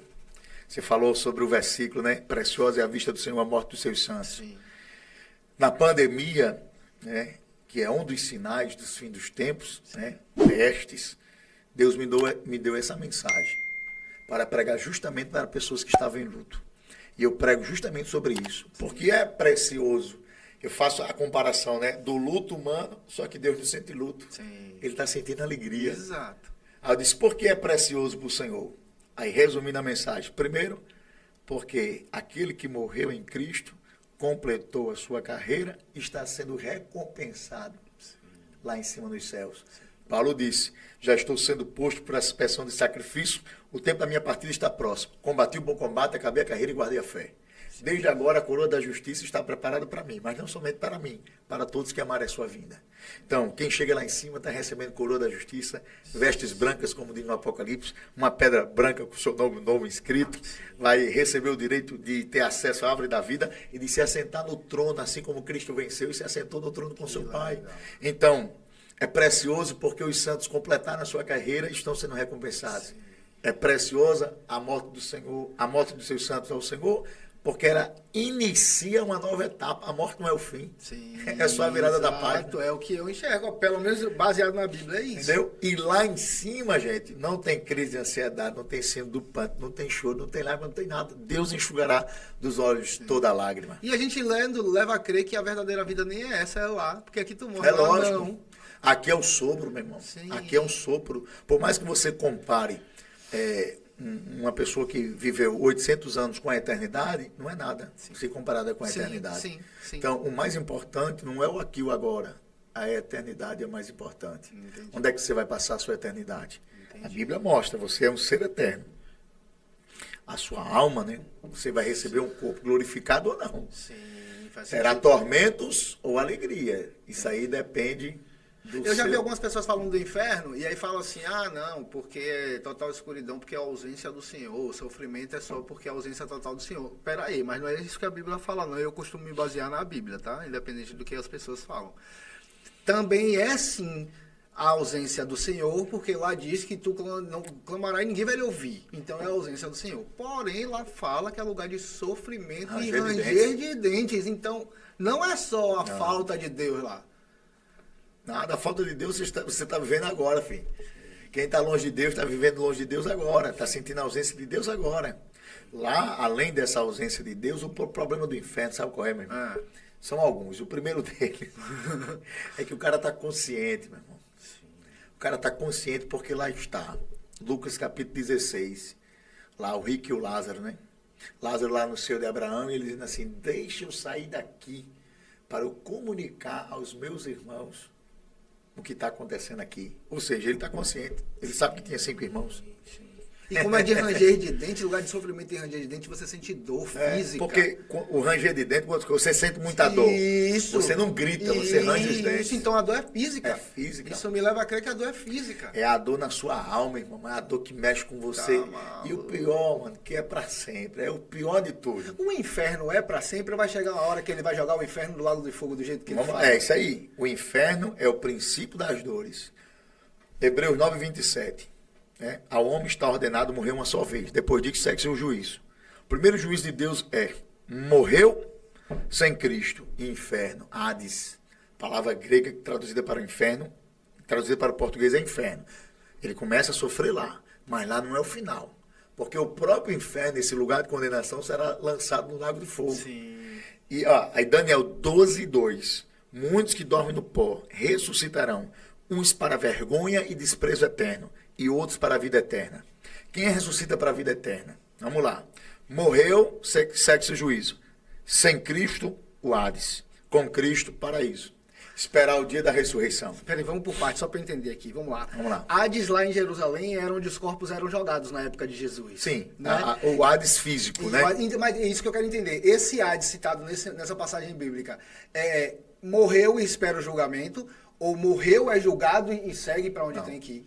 Morreu sem Cristo, vai para o lugar de condenação. Primeiro lugar, inferno, Hades. É o Hades espiritual. O Hades espiritual. O Hades espiritual, Lucas 16 lá, que é onde o rico foi parar. Só que ele vai ressuscitar para vergonha e desprezo eterno. Onde é que acontece a vergonha dos ímpios? No julgamento? No dia do juízo final. Sim. O dia do juízo Vai ter final... um telão, vai todo mundo vendo as besteiras. Rapaz, eu não acredito, né, no telão, né? Mas eu acredito que lá será revelado tudo que está oculto. Está aqui, ó. Apocalipse 20, 11. É bem rapidinho a leitura. E vi um grande trono branco, e o que estava sentado sobre ele, cuja presença fugiu a terra e o céu, e não se achou lugar para eles. Primeira coisa, o trono é grande e é branco. Por que é grande? Porque indica a extensão do julgamento. Nunca houve, nem haverá um julgamento tão grande como esse. Não escapa ninguém. Grandes e pequenos, ricos e pobres. Não há classe de exceções aqui. E o trono aqui é branco, porque aponta para a pureza desse julgamento. Sim. Nesse dia não adianta levar propina, porque quem está sentado não se vende. E vem cá, e vamos lá. E se a pessoa aqui... Pecar nada mais é do que fazer o que Deus diz para você não fazer. Ou não fazer o que ele disse você fazer. Isso é pecar contra Deus, né? Sim. É só errar diretamente com Deus. Vamos lá. E essa pessoa que pecou, mas depois ela se arrependeu, foi lá, pediu desculpa, perdão de todo o teu coração e começou a seguir os caminhos do Senhor. Tudo que ela fez também, todo mundo vai saber, mas ela não vai ser envergonhada também? Não. Aqui é vergonha e desprezo eterno dos ímpios. Porque é o seguinte, quando a gente faz a nossa aliança com Cristo, os nossos pecados são apagados. Esse é o ponto. Deus fala que daqui para trás, Agora, então nem lembro mais. Lógico. Lógico. Porque o papel de acusação é do diabo. Sim. Só que quando o filho pródigo volta para a casa do pai, o que é que o pai faz? Festa. Bota logo a veste nova, meu filho. Interessante, olha só. O filho vem, aí o pai está percebendo que ele está chegando e corre ao seu encontro. Na cultura judaica, o mais velho não vai ao encontro do mais novo. É sempre o mais novo ao encontro do mais velho. Mas por que ele faz isso? Primeiro, ele quer demonstrar amor ao seu filho. Ele abraça e beija. E segundo, ele não quer expor a vergonha do filho dentro de casa. Ah, tá. Perceba, ó, Sim, você chegou uma pessoa pergunta. suja. O que é que você faz? Para menino tá sujo, corre pro banheiro, menino. Sim. Vai tomar um banho, troca essa roupa. Ele levou o balde e deu banho. Só que ele não queria expor a vergonha, porque ele saiu como filho e está voltando maltrapilho. Sim. Saiu bem vestido e está voltando como um lixo. Só que o pai que ama o filho, que se arrependeu, não tem prazer em expor a vergonha do filho. Eu nunca tive essa explicação desta forma aí. Entendeu? É por isso que Deus, quando a gente de fato se arrepende e crê em Jesus Cristo, pega o nosso pecado e joga nas profundezas do mar. Ele apaga as nossas transgressões, porque ele não tem prazer em expor os nossos pecados. Não, meu filho. Então o julgamento é só para os ímpios? Aí o que é que acontece? Está aqui, vamos lá. E vi os mortos, grandes e pequenos, que estavam diante do trono. E abriram-se os livros. E abriu-se outro livro, que é o livro da vida. E os mortos foram julgados pelas coisas que estavam escritas nos livros, segundo as suas obras. Perceba que tem dois tipos de livro aqui. Tem o livro, que é o livro da vida, onde está o nome de todos aqueles que foram salvos em Cristo Jesus. Sim. E existem os livros, que são os livros das ações humanas. Sim. Que tudo aquilo que o homem praticou, seja bom e seja mal, está nesse livro. Sim. E ele será julgado pelas obras que estão escritas no livro. E aqui eu abro um parênteses, tá bom? Você fez boas obras quando esteve aqui na terra, não aceitou a Cristo. Suas boas obras não lhe darão direito à absolvição. Porque o céu não é pelas obras, é pela graça. Então, o máximo que vai acontecer é a atenuação do seu sofrimento. Porque no Lago de Fogo tem níveis de sofrimento. O maior nível é de Satanás. Que se rebelou. Entendeu? Entendeu? Então, existem níveis de tormento. Aí, o que é que acontece aqui? Vamos lá. Abriu-se os livros. Lucas 12, 2. Tudo que é encoberto vai ser revelado. Mas os dos salvos, então, a página do livro foi arrancada. Não, meu filho, os salvos já estão com Cristo Jesus. Não participa do julgamento. Não, isso aqui é o julgamento de condenação. Vamos lá. Sim. A igreja veio com Cristo Jesus defender Israel, né, segundo a doutrina pré-tribulacionista. Satanás é preso, 1000 anos de governo de Cristo. Acredita-se que haverá salvação no milênio. Sim. Certo? E estes que foram salvos no milênio estarão com o nome escrito no livro da vida, então estão livres desse julgamento. Calma, que agora isso é legal de entender. Isso é legal de entender. Algumas pessoas, segundo a Bíblia, serão arrebatadas, e aí existe a discussão de pós ou pré-tribulacionista, mas não é isso que eu quero falar. Algumas serão arrebatadas e voltarão com Cristo lá para defender Israel. Outras virão da grande tribulação, que é quando o anticristo está governando a terra, onde ninguém poderá comprar ou vender, tanto grande Os como pequeno. mártires. Ok, alguns ali, isso me leva a crer, me corrija se eu estiver errado. Alguns ali, dessa galera que vem da grande tribulação, me leva a crer que é o seguinte: não aceitou essa marca. Mesmo não tendo sido arrebatado, ele não aceitou essa marca. Então ele foi assassinado, foi decapitado, como a Bíblia diz, que serão mártires. Isso. E aí eles serão salvos. Mas e essa galera que vem do milênio? Como se arrepender no milênio? Se Jesus já voltou, já prendeu Satanás? Justamente através do governo dele, né? Jesus vai dar uma aula de como governar uma terra. Então, nesse milênio, eu acredito que haverá conversões, porque é o próprio Cristo reinando, estabelecendo seus princípios. Só que misteriosamente, irmão, quando o Satanás for solto, ele ainda vai conseguir enganar as nações. Entendi. Que coisa maluca. E me deixa meio louco porque, tipo assim, vamos lá. Eu vou tentar contextualizar que o senhor consiga enxergar isso comigo. Jesus arrebata os seus. Jesus volta em Israel junto com os seus que receberam o galardão para guerrear junto com Jesus aqui em defesa de Israel. Pronto. Agora ele julga todo mundo. Né? Jesus chegou e o trono está lá e ele julga todo mundo. Mas se ele já julgou todo mundo, ele julgou o falso profeta e o anticristo no lago de fogo e condenou todos os outros, quem sobrou do milênio para se arrepender? Não, peraí. Não são todas as pessoas que irão guerrear contra Israel, até porque não cabe a população mundial inteira nessa guerra. Sim. Haverá representações de exércitos, entendeu? Entendi. De todas as nações. Então é como se fosse assim, Jesus senta aqui em 40, porque ele é Deus, ele faz o tempo que ele quiser, e é um número esporádico, em 40 minutos ele julga o mundo todo. E a partir de agora é o meu milênio. Então a partir desse momento algumas pessoas se arrependem? Vamos lá. O julgamento é depois do milênio, não é antes. Apocalipse capítulo 20, verso 7, fala de Satanás sendo preso, depois de 1000 anos sendo solto, e no verso de número 11 é que entra agora o juízo final. Entendeu? A sequência cronológica é essa. Aí então por isso fala que Jesus, quando vier, ele vai prender o anticristo, o falso profeta, e vai matar todos os outros, porque a terra continua. A terra Existem continua. 1000 anos para depois ter o julgamento de todo mundo. Aí depois vem Satanás sendo solto, enganando mais uma vez as nações. Se ele enganou anjos nos céus, né? Imagina as nações. Mas vamos lá. Depois que ele vier, aí o texto diz aqui, ó. Apocalipse capítulo 20, verso 7 ao 10. E acabando-se os 1000 anos, Satanás será solto da sua prisão, sairá a enganar as nações que estão sobre os 4 cantos da terra. Gog e Magog, cujo número é como a areia do mar, para ajuntar em batalha. E subiram sobre a largura da terra, e cercaram o arraial dos santos, a cidade amada, mas desceu fogo do céu e os devorou. O diabo, que enganava, foi lançado no lago de fogo e de enxofre, onde está a besta e o falso profeta, e de dia e de noite serão atormentados para todo sempre. Pronto. Acabou aqui a batalha, entendi. 1000 anos. Aí verso 11, e vi um grande trono branco. Aí começa o juízo final. Entendi. Aí eu preciso fazer um adendo aqui, aí até para você que acredita no diabo, sei lá, que segue, e aí, enfim. Ele é burro. O diabo é burro. É mesmo. Não, ele é burro, é só Não você pode ler a ser. história, é burro. Ei, Jesus chega e com um sopro joga, presta atenção, com um sopro joga o falso profeta e o anticristo no lago de fogo. E aprisiona Satanás. Ei, Jesus não tem trabalho para fazer isso. Aí quando solta ele 1000 anos depois, ele vai lá, engana as nações para atacar Jesus. Ele é um retardado. É. E dessa vez Jesus nem se mexe. Ah, Né? Jesus quer saber, irmão? Vou destruir. Fogo Porque, do céu. pelo amor de Jesus Cristo. Nem se ele fala, mexe. pelo amor de Ninguém mim nem mesmo. se mexe nesse ele fala, dia. pelo amor de mim mesmo, vou destruir. Tá Isso bom, é tá chato. bom, chegou eu seu me final. Chega, você é muito chato. E isso aí é a consolação do livro do Apocalipse, da revelação divina, né?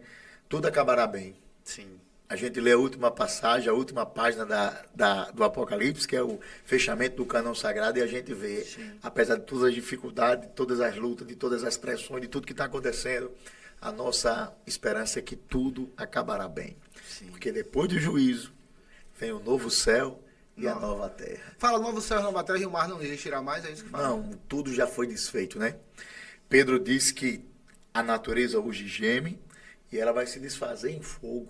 O apóstolo Pedro falou sobre isso. Não aqui, conheço ó. não, essa parte não. 2 Pedro, deixa eu ver aqui. Eu acho Olha, que porque é botei. interessante, velho. Muito interessante. A terra deixará. Tinha contado aqui. dessa parte não. Aqui, ó. 2 Pedro, capítulo 3, verso de número 7. Mas os céus e a terra que agora existem, pela mesma palavra, se reservam como tesouro e se guardam para o fogo até o dia do juízo e da perdição dos ímpios. Caraca. Deixa eu Ela fazer se uma pergunta desfará. para o senhor que é muito interessante na minha cabeça, espero que seja na sua também. Mas se não for, me Eu responda tenho um bocado também, de por dúvida favor. também. Olha só, vamos lá. A gente falou há pouco sobre o livro da vida. Lá está o nome de todos os salvos, Isso aí. né? Faz a analogia comigo e vê se é loucura minha ou se faz sentido, tá? Sim. Vamos lá. O livro da vida está o nome de todos os salvos. Lá em Gênesis fala que o Senhor construiu o firmamento. E esse firmamento, no final dos tempos, se enrolará como um pergaminho. Não fala que o céu vai se enrolar como um pergaminho e os poderes celestes serão abalados, não é isso que fala? Sim, é. Pronto. E lá nesse firmamento também, em Gênesis, Deus fala que colocou as estrelas para ajudar na iluminação da terra. E lá também fala que Deus a conhece todas as estrelas e as chama pelo seu nome. Pergaminho, antigamente, livro. O firmamento é o livro da vida? Faz sentido ou é loucura minha? Não. Eu não sei não, eu acho que é difícil até ser legal, isso aí, eu acho que faz sentido, cara. Acho que o livro mesmo, na minha opinião, né? O livro é um livro. É um livro, né? Não, é porque o João tem que usar uma linguagem. Sim, né, a gente tem que lembrar que aquela época, as coisas assim, com certeza, com certeza. Se João dissesse assim, não, os nomes estão escritos no iPad. Nada é O que é iPad, meu Deus do céu? Entendeu? Então, Entendi. toda a revelação é baseada ali para o entendimento daquela Do época. tempo, então, da época. o entendimento da época era que existiam livros, mas os próprios livros eram feitos de papiros e pergaminhos, entendeu? Isso, Tá entendi. entendendo? Então, o que é importante, na verdade, não é o formato. Sim, não, É claro, a gente saber que existe um registro. Claro. Que eu Eu acho só que- falo assim porque eu acho que é muito. Eu acho que hoje, por estar muito implícito, e é explícito também, está muito explícito do jeito que a Bíblia nos mostra as coisas e as coisas estão acontecendo, a gente vê as coisas tomando o caminho para chegar até o ponto que a Bíblia diz que vai acontecer. Uhum. E que ele diz também que no final tudo vai ser revelado, né? É. Ele fala que tudo vai ser revelado. E eu acho que esse tudo é tudo que, inclusive, as igrejas esconderam da gente. Lógico. Eu acho que esse tudo é tudo. Tem coisa, né? Tem muita coisa. Agora, assim, a gente vê, e aí assim caminhando para o final, mas eu quero que o senhor fale desse milênio, só Sim. antes da gente entrar nesse milênio, a gente tocou no assunto e eu queria saber sua opinião. Eu sei que é difícil para o senhor é pastor e talvez não possa falar algumas coisas e para mim está tudo bem. Mas alguns pastores que a gente vê hoje, padres, evangelistas, tem uma galera que não prega Jesus nas igrejas. E isso é um fato. Sim. Essa galera não prega Jesus na igreja. E eles são citados na Bíblia também, no próprio Apocalipse, quando fala cães sedentos e tal, não sei o que. Ele tá falando dessa galera porque ele chama de profeta lá nessa profecia. Ele tá falando dessa galera. Eu tenho uma dúvida muito grande nisso. E eu fiz uma pergunta para um pastor aqui. E do fundo do meu coração ele me deu uma resposta e não me convenceu. Esses pastores, padres, não estou generalizando, não estou dizendo que são lógico. todos os pastores, não estou dizendo que são todos os padres. Mas tem uma galera que faz mesmo e que todo mundo que já leu a Bíblia uma vez está vendo que ele está mentindo nas coisas que ele fala. Que ele está preocupado com dinheiro e com aprisionar fiel e não está preocupado com salvação de fiel. Essa galera foi enganada. Olha só. Essa galera foi enganada a seguir um Jesus que não existe, ensinado por esses pastores e padres. E a galera tem a fé e deposita fé no que essa galera, o que esses pastores falam. E essa pessoa morre, tá? Ela morreu em pecado porque ela não está seguindo Jesus, ela está seguindo a doutrina do homem. Mas ela também foi enganada, tá? Essa pessoa é condenada ou só é condenado quem enganou ela, hein? Aí a gente vai entrar numa área muito difícil, né? Eu até entendo você não ser convencido pela resposta do pastor, porque essa questão do julgamento é muito complicada. Sim. Vamos ver que essa pessoa, será que ela mesmo não queria, de fato, aquele Cristo que foi apresentado? Esse é o meu ponto. Até que enfim alguém Entendeu? falou a minha língua. Porque se você tem a capacidade de ler, se você tem a capacidade... Por que você precisa seguir o que seu pastor fala ao Eu invés de ler a li nas Bíblia? Escrituras quem é Cristo. Examinai as Escrituras, porque vós cuidais nela ter a vida eterna e elas testificam de mim. Então, se eu quero conhecer o Jesus verdadeiro, fiel e poderoso, eu preciso abrir a Bíblia. A Bíblia mostra quem ele de fato é. Exato. Lutero dizia o É seguinte, assim que eu penso. cada parte dela, toda a Escritura fala de Cristo. Então, quando eu abro as Escrituras, eu tenho um retrato fiel de quem é. Só que, às vezes, o que está me atraindo é justamente a proposta desse Jesus com facilidade. Sim, exatamente. Então tu entrou em pecado, tá explicado? Então tu entrou em pecado. Não, esse Jesus dessa Escritura, Que a gente boa, esse vinde como Jesus, estáis, vinde como esse estáis. Jesus que diz assim, ó, não temais o que possa fazer o homem. Temam primeiro aquele que tem o poder de matar o homem e lançar a alma do homem no inferno. Foi Jesus que disse isso aqui, irmão. Eu sei. Esse Jesus disse, esse Jesus é amor. Esse legalizer de hoje em dia não existe, não tenha medo do homem não, porque o homem só pode matar o corpo. Agora, tem um que além de matar o corpo, ele diz que Deus mata, mano.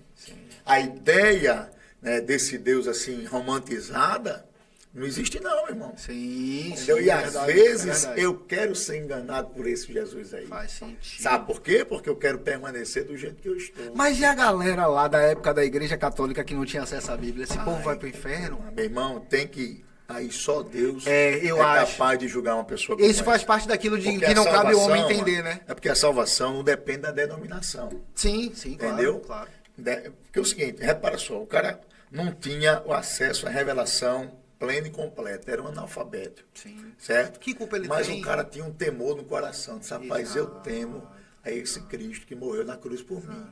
Se Deus levar isso em consideração, Esse cara tá salvo. vai estar salvo, mano. Sim. A Agora salvação esse não pá é tá pela lascado. graça. Agora esse Agora, pá tá lascado. tanto qualquer líder religioso que privar as pessoas de ter o conhecimento de Cristo, ele se torna um fariseu. Sim. O que é que Jesus disse dos fariseus? Vocês nem entram no reino dos céus, nem querem deixar os outros entrarem. O julgamento sobre vocês vai ser, ai de vocês, meu irmão. Esse é que é o problema. E um dos sinais da vinda de Cristo é justamente isso. Os falsos profetas. Sim. Jesus fala, né, desses falsos profetas, travestidos de ovelhas, mas são lobos devoradores, perdão. Paulo fala sobre alguns que irão se apostatar da fé, dando ouvidos a doutrinas de demônios e a espíritos enganadores. Olha que negócio forte, meu irmão. Doutrinas de demônios e espíritos enganadores dentro do meio religioso. É por isso que hoje você vê muita rosa ungida, você vê oração do copo com água, você vê sal grosso. Uma vez eu cheguei na casa do novo convertido, tem um salzinho grosso assim, um saquinho bem pequenininho, em cima da geladeira. Eu disse, oxe, e esse saquinho, tá vendo o que aí? Sal, você compra o saco. Sim. Aí ele disse, não, porque eu fui num culto, aí me deram aqui, esse negócio está consagrado. E disseram que os espíritos que estão oprimindo minha casa vão vir para dentro desse saquinho, vou jogar o saquinho fora e vai estar tudo resolvido. Isso é doutrina de demônio. É doutrina de demônio. Aí eu olhei assim e usei até o bom humor para responder. Né? Eu disse, ó, meu irmão, sinto-me te informar, mas demônio não tem medo de sal grosso, não. Exato. Na verdade, sal grosso só presta para uma coisa. Churrasco. Fazer churrasco. Agora, quer resolver o problema? Traz Jesus para dentro da tua casa que vai ser resolvido. Outra coisa, e a gente quando... E aí... Alguém tá pregando em cima do culto e fala, tem um anjo aqui, o anjo tá me dizendo. Pô, pastor, isso é mentira. Não, não Isso é existe mentira, não. pastor, Anjo. isso é mentira. O anjo só obedece a Deus e ponto Quem final, segundo tem é ouvidos, ouça o que o Espírito diz à igreja. Quem comunica a mensagem ao pregador é o Espírito de Deus. de Deus. A maioria das pessoas que dizem que estão vendo anjos são todos mentirosos. Sim. Todos mentirosos. Meu irmão, eu tenho 24 anos de fé, eu nunca vi um anjo. E segundo a Bíblia aí, quando o anjo aparecer, era nego desmaiando de terror. Hoje em dia, irmão, nego vê anjo e fala, ei, o anjo tá aqui, vem me Não, o anjo abraçar. tá aqui. Não, que anjo, meu irmão. E outra coisa, o centro é um problema da igreja de Colossos. Se você ler a carta aos Colossenses, Paulo bateu, né, nessa adoração a seres celestiais. Não, meu irmão. O centro do culto é Deus. O centro do púlpito tem que ser Deus. O que é que vai trazer de edificação à igreja eu dizendo que tem um anjo lá? Nenhuma. Que edificação tá? 1-0. Agora, a edificação vem, eu costumo dizer como pregador, né, que o centro do púlpito tem que ser Deus. Tem ontologia, cristologia, pneumatologia, doutrina do Pai, do Filho e do Espírito Santo. À medida que eu falo de Deus para o povo vai compreendendo quem é Deus e vai aprendendo a amá-lo. Mas se o centro da minha mensagem é esse misticismo barato, que não faz a fé de ninguém ser firmada, se o centro da minha mensagem é o homem, porque hoje, pior do que essa dos anjos, é o homem como centro da A mensagem. humanidade no centro.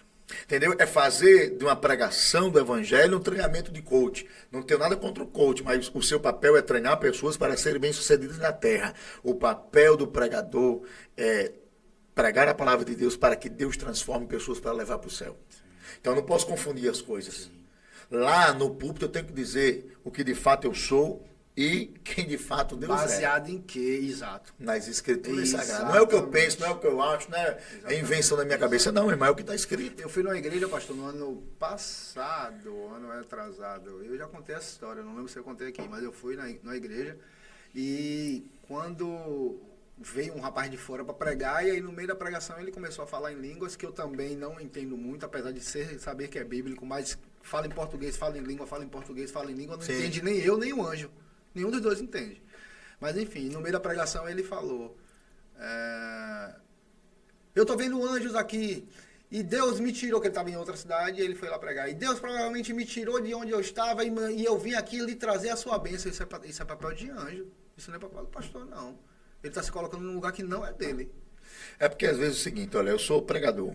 Às vezes o pregador ele tem que ter muita preocupação. Vamos lá. Se ele vem para agradar o povo, Isso. aí ele cai na pressão. Exato. A igreja não está reagindo ao que eu estou falando, então eu vou falar algo que Pra agrada a chocar. igreja, para que a igreja venha reagir de alguma forma e que eu saia do púlpito ali, as pessoas gostando de mim e que eu tenha uma nova oportunidade. Mas eu, como pregador do evangelho, para iniciantes que estão pregando, para todo mundo que está escutando agora, o papel do pregador, irmão, não é agradar os homens, é agradar a Deus. Né? O apóstolo Paulo diz assim, olha, combate o bom combate, agradando aquele que o alistou para a guerra.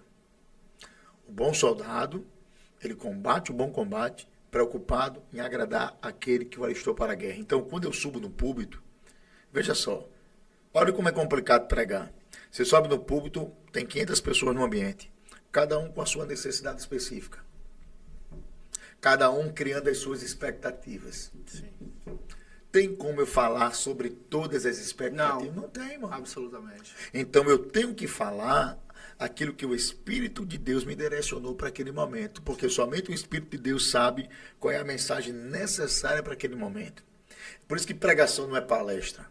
Porque na palestra eu estudo o conteúdo, chego lá e jogo o conteúdo todo. Não, pregação é a voz de Deus falando com a igreja. Entendi. E a minha maior preocupação hoje como pregador do evangelho é subir no púlpito, olha, eu tenho aqui meu iPad, tá aqui meus sermões, tenho meus cadernos em casa, que eu escrevo tudo que eu prego, está escrito, né, o conteúdo que eu produzi durante todos esses anos está lá, mas eu sei, meu irmão, que tem dia que eu posso ter 100 sermões. Se Deus não quiser me usar, é melhor me calar. Quando a gente vê pregador, pastores que... Né, pregador, quando vai pregar em outras igrejas e tal, às vezes são tão confiantes de si mesmo que, também não é um julgamento, mas que não ora durante o dia antes da pregação, não jejua, não busca. O que esse cara tem para passar para mim? Fala Então aí, ele virou um profissional, né? Exatamente. Ele está agindo no automático. Ele não tem nada para passar para mim. Só que aí o que é que acontece, né? Vai chegar uma hora que aquele que o chamou para a pregação vai pedir contas a ele. Sim. Tem um texto bíblico que me impressiona, que é quando eles vão chegar diante de Jesus dizendo, profetizei no teu nome, curei enfermos, expulsei demônios, e o Senhor vai dizer, eu não vos conheço. Afasta-se de mim, pois eu não vos Vós que conheço. praticais a iniquidade. Sim. Então existem pessoas hoje, né, que estão tendo a grande oportunidade de estar no púlpito servindo a noiva de Cristo. Martin Lloyd Jones diz o seguinte, a tarefa mais brilhante, gloriosa que um homem pode receber é a tarefa de expor a palavra de Deus à noiva de Cristo. Não existe coisa mais importante nesse mundo. Perguntaram a Billy Graham, você quer se candidatar à presidência dos Estados Unidos? Você tem grande chance de ganhar. Billy Graham disse, eu não me rebaixo. Porque ele entendia que ser um ministro de Cristo Era mais importante do que ser presidente da maior nação do mundo. Caramba, forte. Entendeu? Forte. Então existem pessoas que receberam esse privilégio tiveram acesso ao púlpito.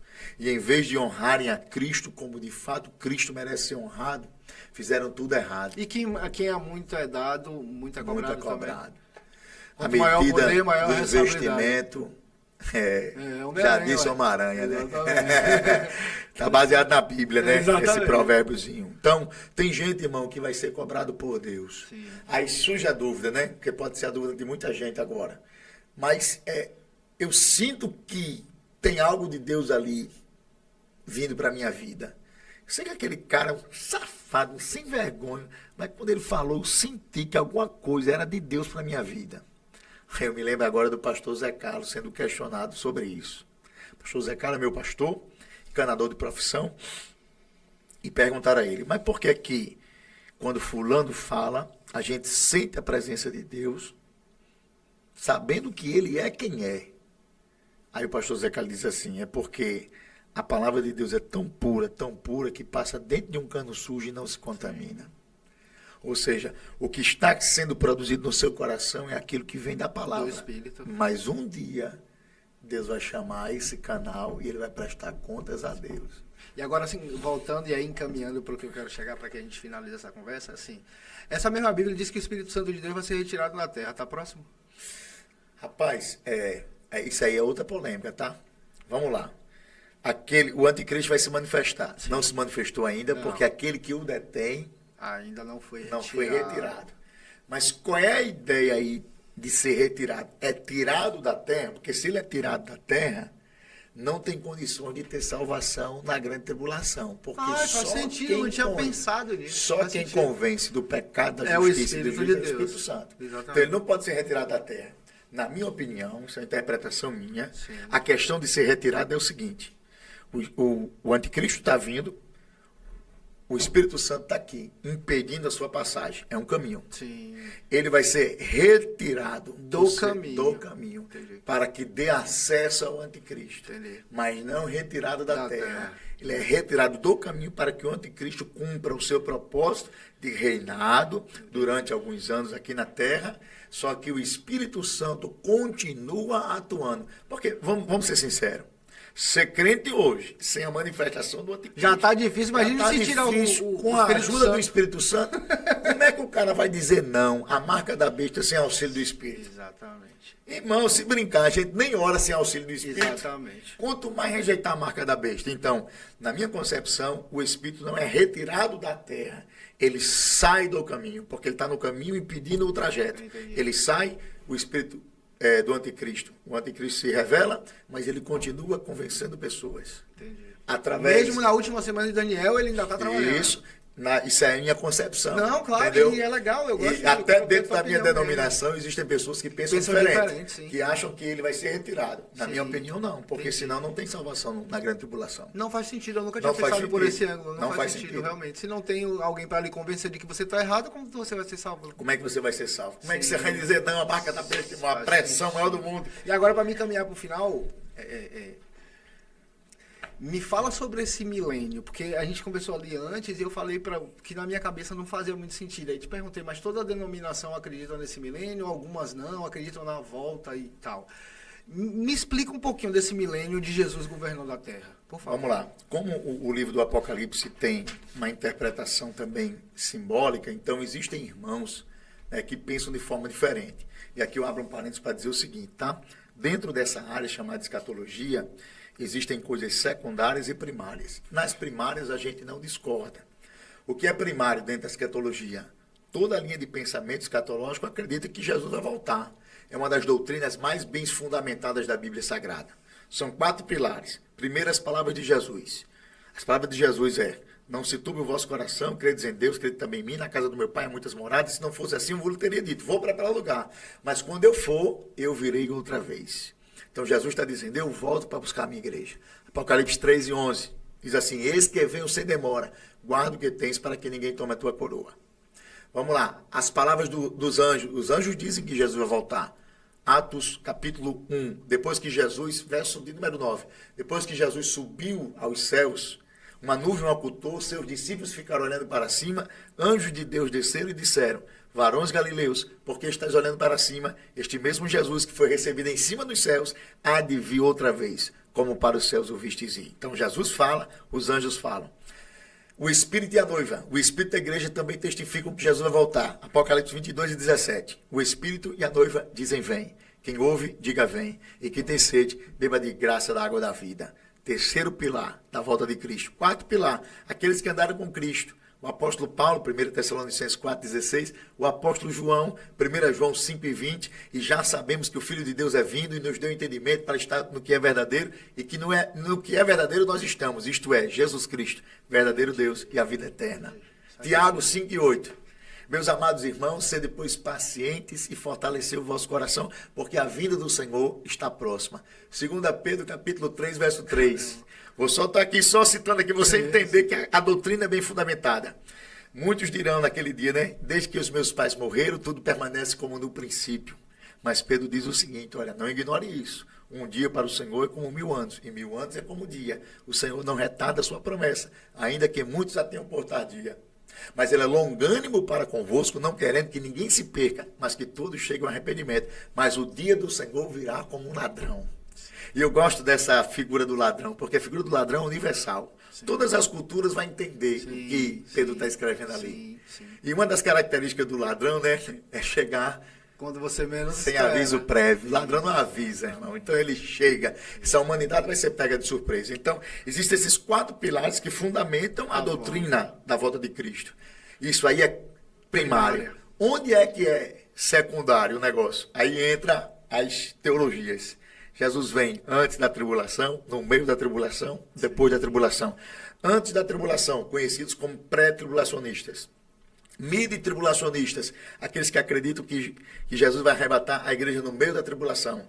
E os pós-tribulacionistas que acreditam que Jesus só volta no final de todas as coisas. Então, se você encontrou alguém que pensa diferente, não chama ele de herege, não, tá? Tem problema é nenhum. Só uma forma de se interpretar, até porque é muito difícil. Sim. Mas vamos lá. Os pós-tribulacionistas, em sua maioria, não acreditam no milênio literal.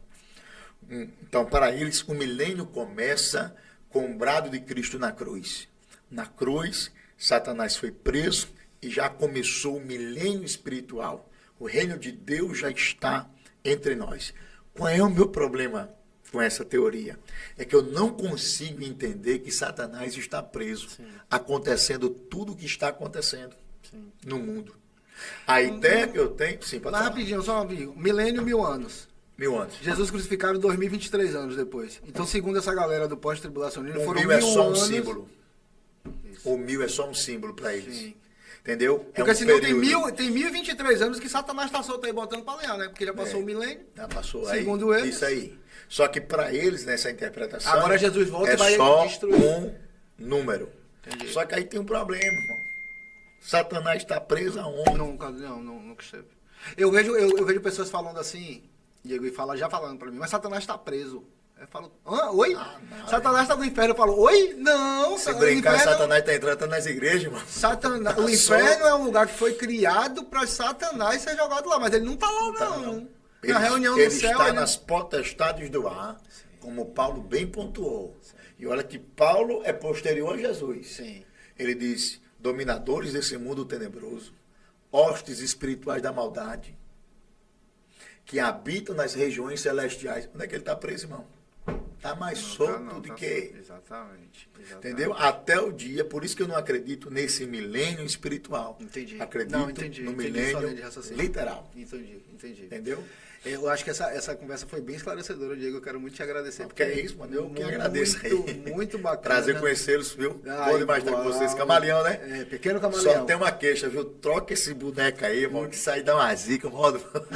Não mexa com Chico da Fiel, pra gente não ter problema aqui. Esses caras são malucos, irmão. Vou mexer com eles, não, pelo amor de Deus. Mas eu quero lhe agradecer, sua presença aqui. O papo foi muito legal, foi muito esclarecedor e eu gostei aí, de mim para você é bem personalidade. Eu gostei do teu jeito de falar, é parecido com o meu, meio que sem rodeio, sem palavras rebuscadas, isso aí precisa ser dito.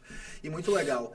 Eu quero lhe dar um espaço e deixar o senhor à vontade. Fale o que o senhor quiser, fique à vontade e depois eu finalizo isso aqui. Tá bom, gente. Gente, eu quero ser aqui sucinto em minhas palavras no final. Agradecer aqui o convite dos nossos queridos amigos. Nós nunca se encontramos na vida, mas temos um amigo em comum, né, que é o Rodolfo. O Rodolfo fez essa ponte e foi muito bom sentar aqui nessa mesa, ouvir os seus conhecimentos, compartilhar um pouco da palavra de Deus ao coração de vocês. O fim está chegando, Jesus está voltando e o que a gente precisa fazer nesta última hora é reconhecer os nossos erros, confessar os nossos pecados e colocar toda a nossa confiança em Jesus de Nazaré. A Bíblia mostra que daqui para frente as coisas não irão melhorar, as coisas irão de mal a pior e a gente precisa estar preparado para ouvir o soar da trombeta de Deus e para que a gente possa estar em Cristo Jesus, gozando do privilégio das mansões celestiais. Paulo diz o seguinte: se esperarmos em Cristo somente nessa vida, nós somos os mais miseráveis de todos os homens, porque a nossa esperança não está aqui na terra, a nossa esperança vem dos céus. Então que Deus abençoe sua vida, Deus abençoe sua casa. É um prazer poder me dirigir a você, tá bom? Eu tenho 24 anos de fé, nunca me arrependi da decisão de entregar minha vida a Jesus. Então tenho certeza que você também não irá se arrepender. Tamo junto, gente. Forte abraço. Até a próxima. Legal. E você que está assistindo a gente aí, você não esquece de deixar seu like, não esquece de se inscrever no canal. Assim que atingirmos 1000 inscritos aqui, a gente tem um sorteio do meu primeiro microfone. Ative o sininho e fica ligado para receber notificação quando a gente lançar vídeo novo. E é isso aí, tamo junto. Jesus te abençoe e até o próximo vídeo. É nóis. Já fui.